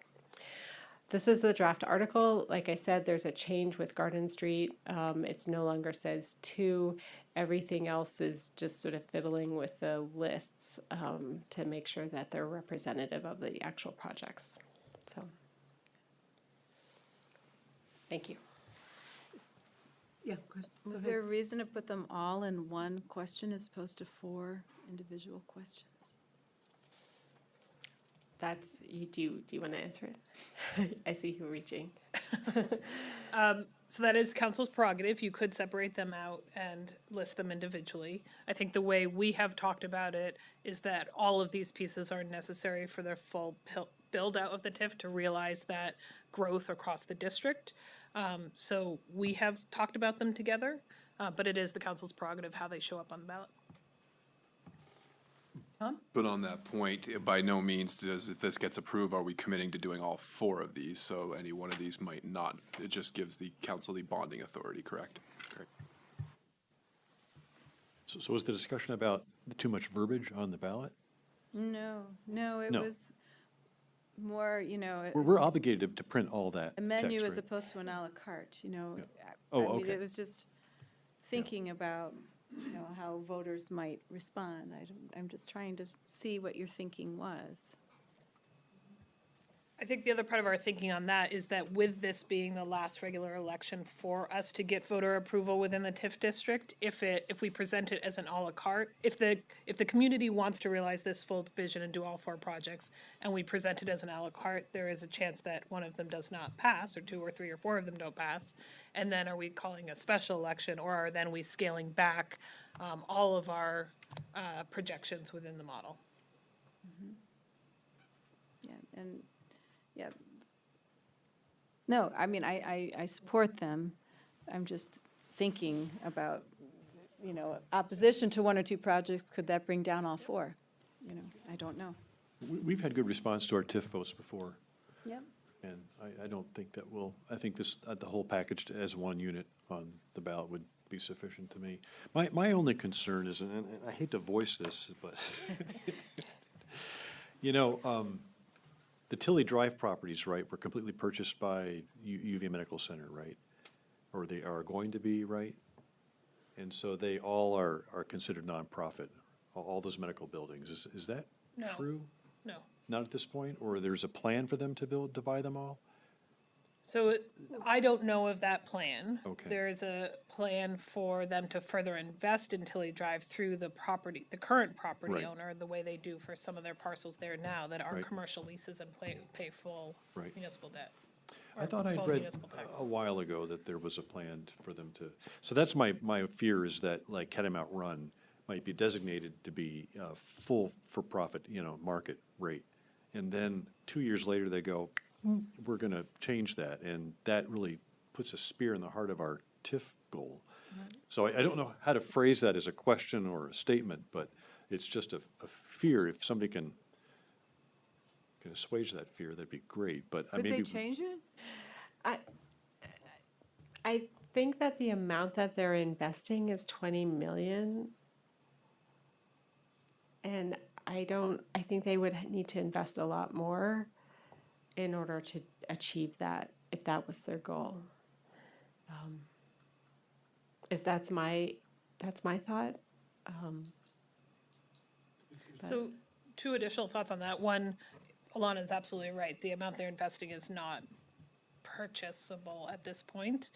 The developers are maintaining majority ownership, and my understanding of the agreement, and certainly we could have them come in and talk to you about this, is that while UVM has the first right to the parcels or the homes, they will be on the open market generally otherwise. They don't have universal sole right to the properties. Okay. In addition, I think the worst case scenario would, if UVM were to come up with, many millions more dollars to purchase them, we would enter into some kind of pilot agreement with them. All right, thanks. Okay. So that concludes your Yes. presentation, so, We haven't had a public hearing, I don't know if there. well, I said her presentation. Correct? So now is this open for public comment? Is there anyone in the audience or on the TV screen that wants to make, yes, would you please come up to the, what do you call that thing? Cody? The podium, and will you make sure that the light on the, It's the green light's on. is it bright? It's bright. Okay, we can hear you, thank you. Okay, thank you. Thank you very much for the presentation. I just. Will you please tell us who you Sure, are? my name is Michael Scanlon. I just moved here recently and have been planning for 6 years, and I'm glad I finally made it. I just had a question about the composition of the buildings that you were talking about in terms of their usage. You had referenced that the question had come up about commercial use or retail use for some of the space. I was wondering, is that when you're talking about repurposing at future date, if the demand grows for greater, say, commercial use, to make it more of a go-to place besides a place to just residential, is there flexibility in that, and is that up to the developers as they see what the market bears? Just a general question about that, since I guess the initial concept was to create a sort of downtown dynamic area. Yes, Thank you. May I answer that question? yes, we'll take some, we can educate you about that. Sure. Paul Connor, Director of Planning and Zoning. So the area along Market Street where the four buildings that Alana just spoke to, the four main ones in Catamount Run, the first floor of that is designated as non-residential. And that continues all the way to Dorset Street.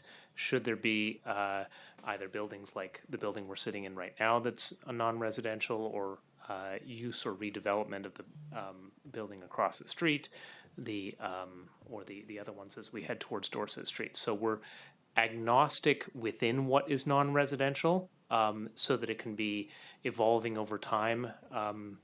But everything that is facing directly onto Market Street would be non-residential along Market Street. In the other areas along Garden Street where the other buildings are proposed, where Alana discussed the permit that was just issued last week for the large building with 120 homes, a coffee shop, and a daycare, we are the regulations are flexible, such that it could be residential or commercial throughout that entire building.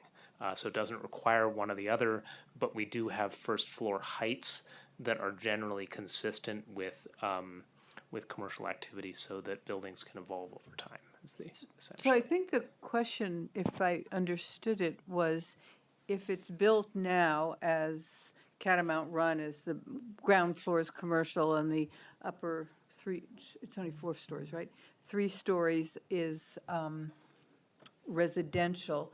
If the owners decide that they really would prefer redoing the inside and making 2 or 3 levels commercial and only maybe the top level, Yep.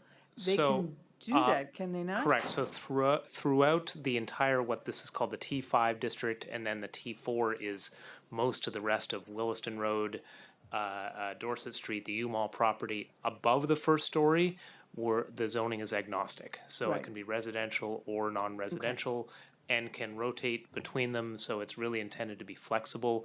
The purpose of the form-based code district is to let the form of the building be the primary issue. So if the building is well designed, then if it happens to be offices on the second, third, or fourth story, or residential, functionally it's operating the same way to support a downtown. So that addresses your question, okay. Someone else would like to speak? Ask a question? Anyone online? No. No one has turned their mic on? So if there's no more public comment, we can end the hearing. I'll entertain a motion. So moved. Second. Okay, all in favor of closing this public hearing? Aye. Aye. So the public hearing, so what do? We So we there's- have another one, right? We have another public hearing. The action for this item will be on your December 19th Okay. agenda. There, okay, great. She wants to stay and do it again, yeah. Thanks, Alana. Okay, thank you very much. Okay, so now we'll move on to item 13, which is another public hearing on amendments to the Land Development Regulations, LDR 22-07, to realign zoning districts along the Shelburne Road corridor, and LDR 22-08, to allow municipal uses in the Commercial 2 District and allow the following additional uses within Commercial 1 Auto District: congregate care, assisted living, continuum of care, excuse me, educational facility, educational support facilities, hospice, municipal facility, skilled nursing, and social services. So I would entertain a motion to go into, yes, I'm sorry. Oh, Helen, just, my company manages the Vermont Vehicle and Automotive Distributors Association. I testified at the Public Planning Commission hearing, so I'm going to recuse myself from this discussion and vote. Okay. Thank you. Thank you. So, motion to go into to go into a public hearing? So moved. Second. All in favor? Aye. So we are in a public hearing. So Paul, are you gonna? I am. I'm joined by Jessica Luisos, who is Oh, hi, online as Jessica. Chair of the Planning Commission. Michael Matag of the Planning Commission is also in attendance, so thank you both for joining us. I'm here to give a very brief overview of the proposed amendment, and then it's a public hearing, and happy to answer any questions. I thought it might be helpful, since there hasn't really been a big public presentation. I'll do a very, very short presentation with no budgetary numbers in it, I promise. I'm going to talk about the First Amendment first, the LDR 2207. So this is the zoning map change. So what you're seeing on the screen are the 3 zoning districts that exist along Shelburne Road today.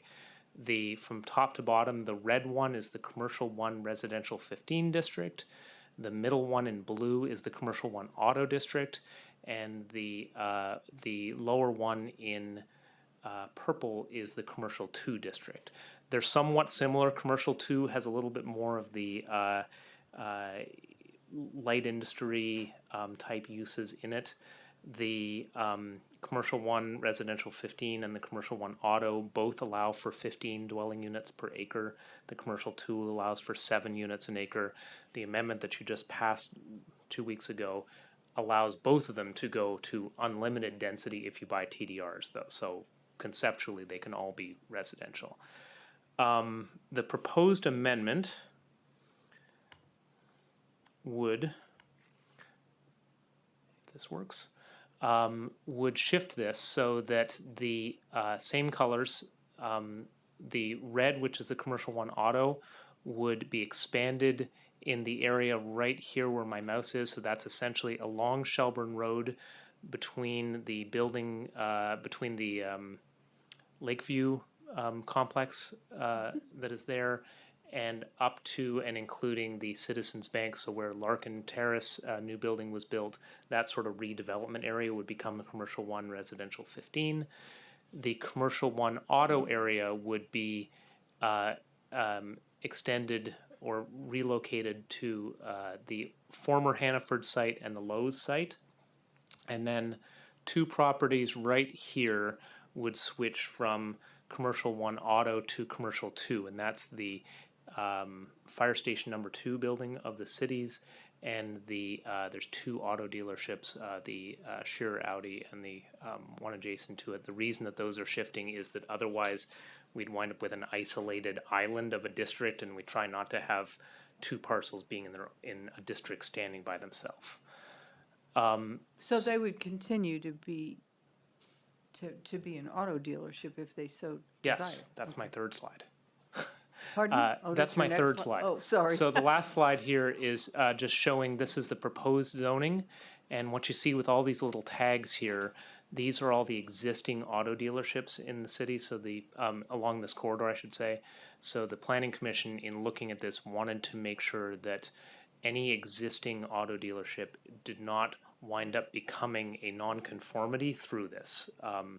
So the proposal would be essentially to do a largely equivalent acreage swap from adding to the C1 auto in the former Hannaford's and the Lowe's site, and exchanging it essentially for this area along Shelburne Road where we're starting to see mixed-use redevelopment, such as the Larkin Terrace building, the land immediately north of it, where the Citizens Bank and a number of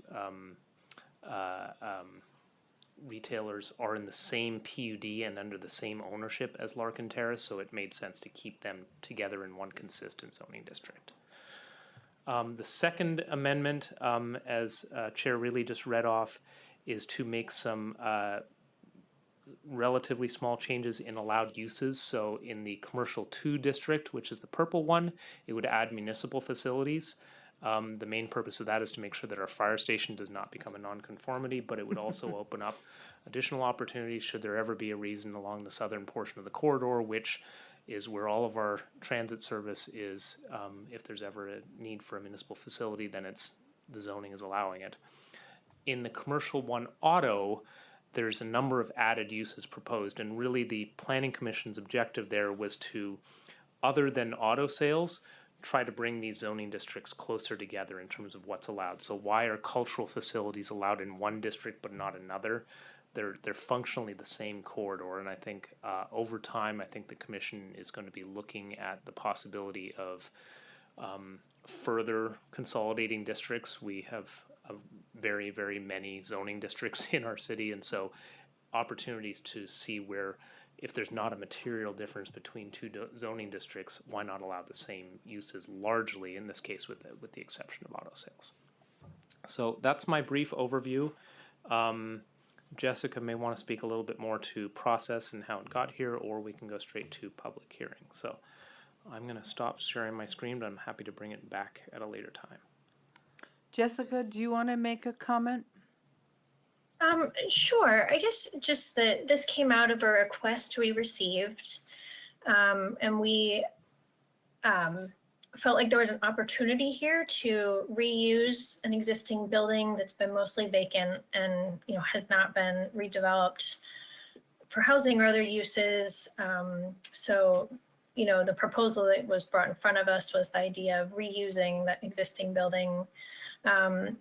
We also felt like shifting zoning seemed like a reasonable approach to not create more land for auto, but kind of retain the same amount of land for that type of use.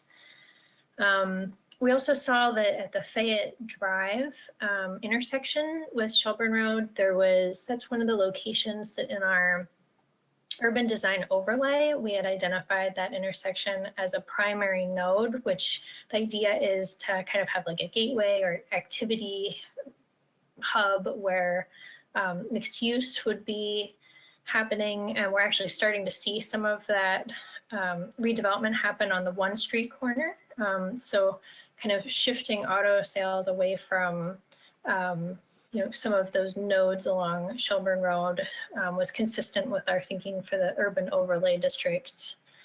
And generally to support the possibility of having mixed use, along Shelburne Road, and the options for having some auto sales kind of off of that main corridor was consistent with a lot of our thinking for the corridor itself.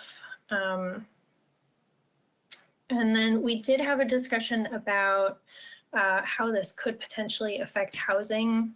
For the most part, it's equivalent zoning for housing. The C1 R15 and the C1 Auto have the same residential density available. So that shift doesn't change housing potential. The one location that does have a shift in housing potential is the two properties that are currently auto sales and the municipal fire station, where the zoning was changed to the C2. So that was kind of at the southern end of the map that Paul had shown. So I mean, that was some of the thinking that went into bringing this forward. Okay, thank you. Are there any questions to council? Yeah, just, And then I'll open it to the public. thanks. When Mr. Larkin redeveloped the Larkin Apartments right in front of the Palace 9, about the same time, Eric Farrell was proposing an apartment building just south and to the west a little bit. Your change doesn't affect the possibility of building there in that same fashion, right?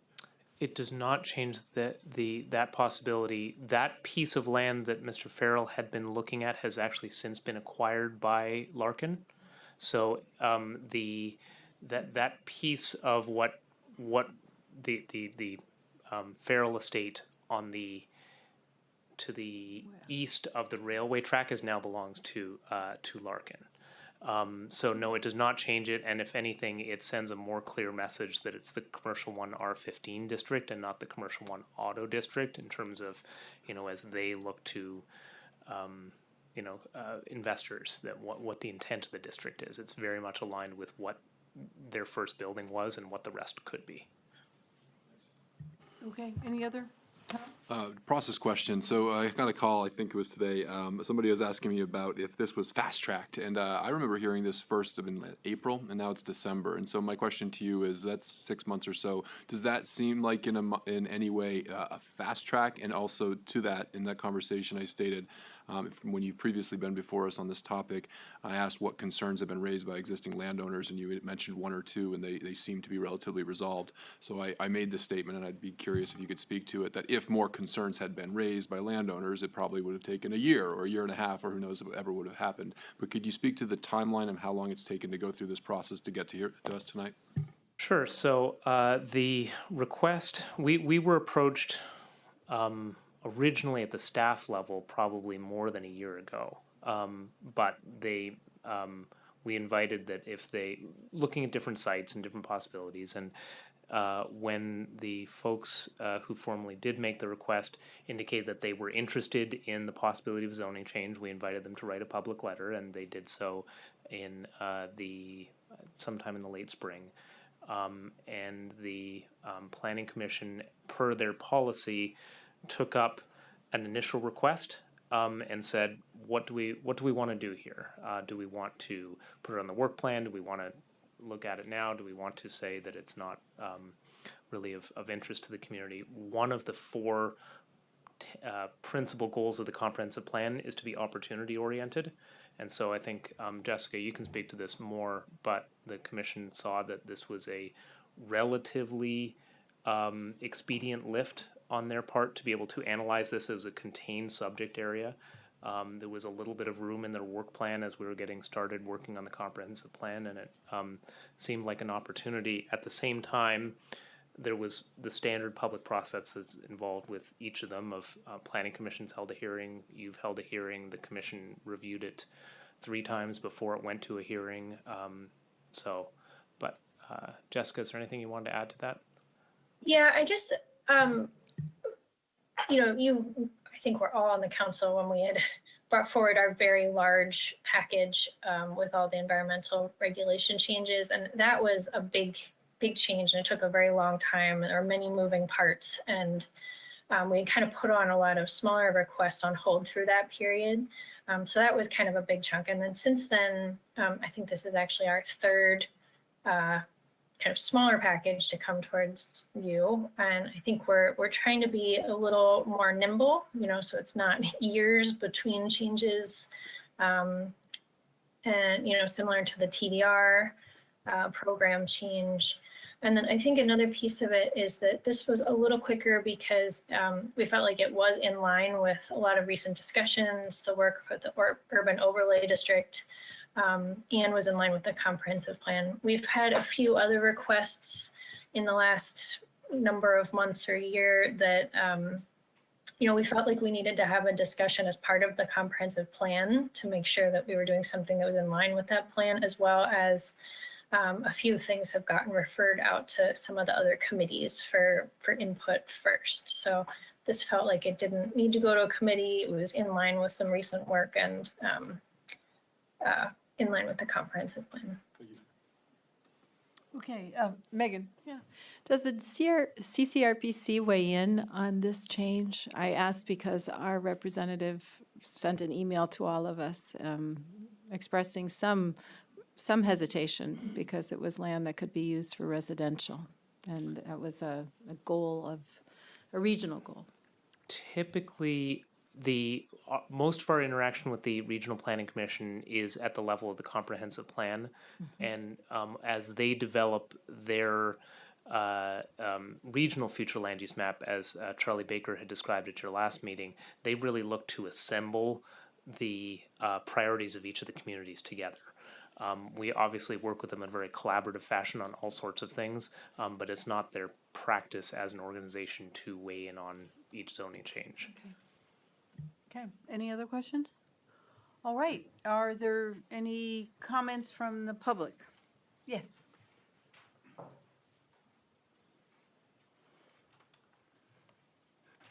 Scott Pennington, live on Knoll Circle. I want to say that I strongly support this change. I know the zoning change is supposed to be company neutral, but from my point, Tesla is my primary interest. It's the premier electric car company in the U.S., if not the world. It has innovative manufacturing, innovative software. It's what other car companies are trying to follow these days. So to have them come here, I think would be a benefit to all of us, to encourage us to use electric vehicles, make it easier to acquire electric vehicles. If you're going on a long road trip, Tesla and their supercharger network makes it easy to do that. It's an American company that I think we should encourage, and it's also in alignment with the climate change goals that we have. So just strongly support the change for those reasons. Thank you. Any other comments? How about from the public screen? I mean, I would just say that I've got a ton of emails, and almost every single one of them was supportive of this. So I think the lack of comment tonight is reflective of. Robert Hooper. Oh, yes. I can't read that. Robert Hooper. Oh, Robert Hooper? Thank you, Madam Chair. I am a representative from the great city of Burlington, and although I'm visiting you by Zoom, I think that we have to recognize that the economic general potential of this, I'm also a Tesla owner. If I want repairs, I have to go basically to Albany or Massachusetts. I think that we need to recognize that not only will this be a boon for South Burlington, but it'll also be an economic boom for Vermont in itself, because all of upstate New York, all of New Hampshire, and possibly even some Maine people will be coming here. But I really want to emphasize that as a member of the Government Operations Committee, we talk a lot about advancing our climate goals potential. And that manifested itself in a climate caucus, if you would. And one of the things that we have tried to do is to get more money in the hands of people directly to buy these cars. And I think the big gap that's been missing here, even though there are over 5,000 in our area, is that you can't put your hands on them. You can't sit in the seat, which I think a lot of people generally want to do. So I think this would this decision would repay us several fold if we took advantage of this opportunity. So I urge you to do so. Thank you very much. Thank you. Any other comments? Do you have any final thoughts? No? Jessica? You all done? Okay. Well, I'll entertain a motion to go out of the public hearing. So moved. Second. All in favor? Aye. So, item 14 is possible action on the changes of these, of LDR 2207 and LDR 2208. So I move that we approve Land Development Regulation LDR 22-07 and LDR 22-08. A second. Any further discussion? Okay, all in favor signify by saying aye. Aye. Aye. It carries 4-0. Thank you for your time, everyone.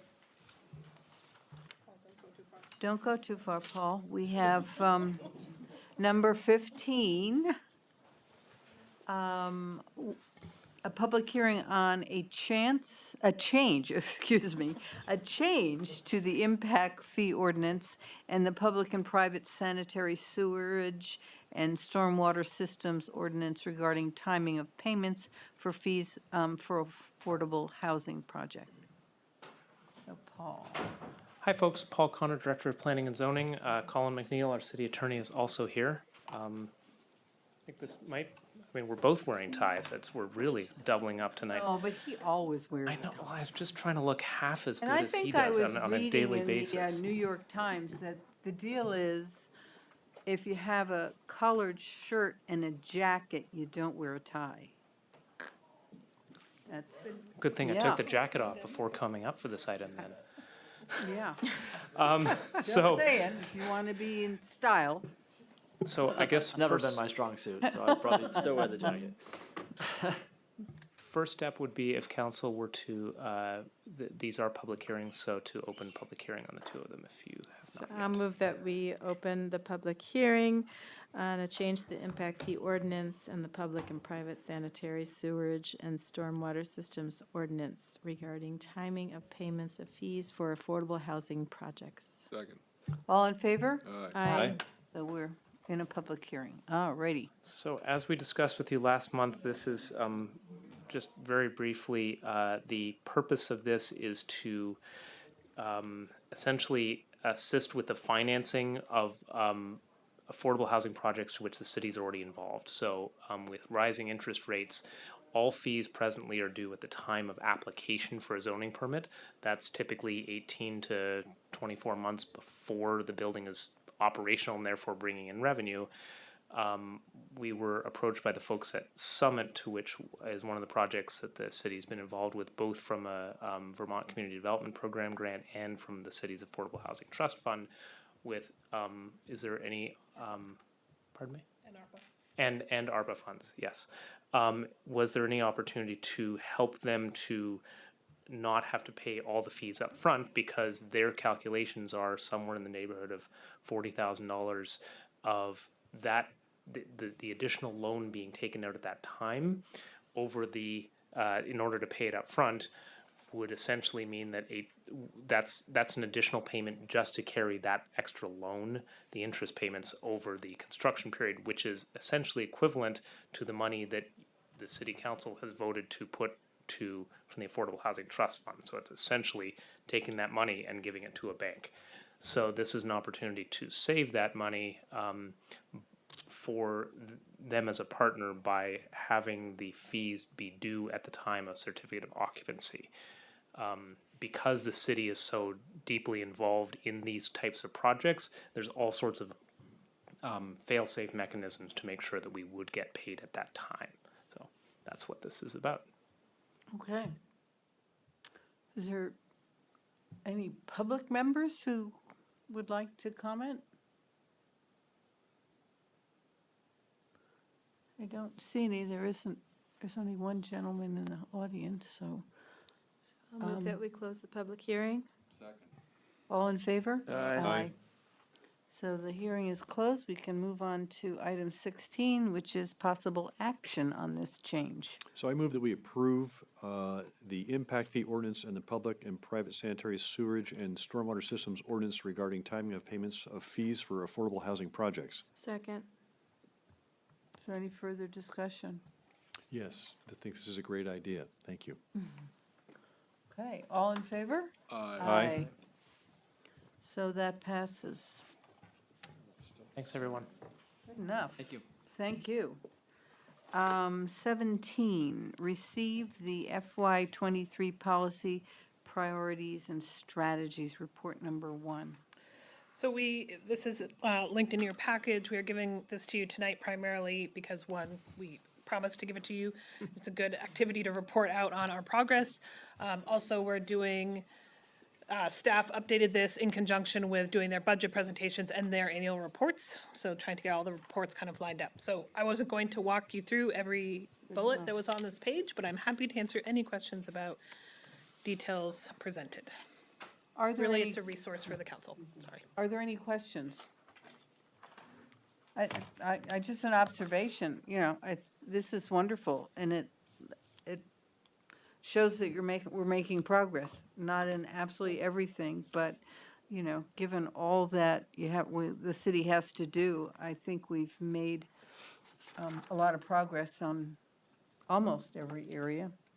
There's a couple, but this is the report and lets us know. So I appreciate it. Any other comments?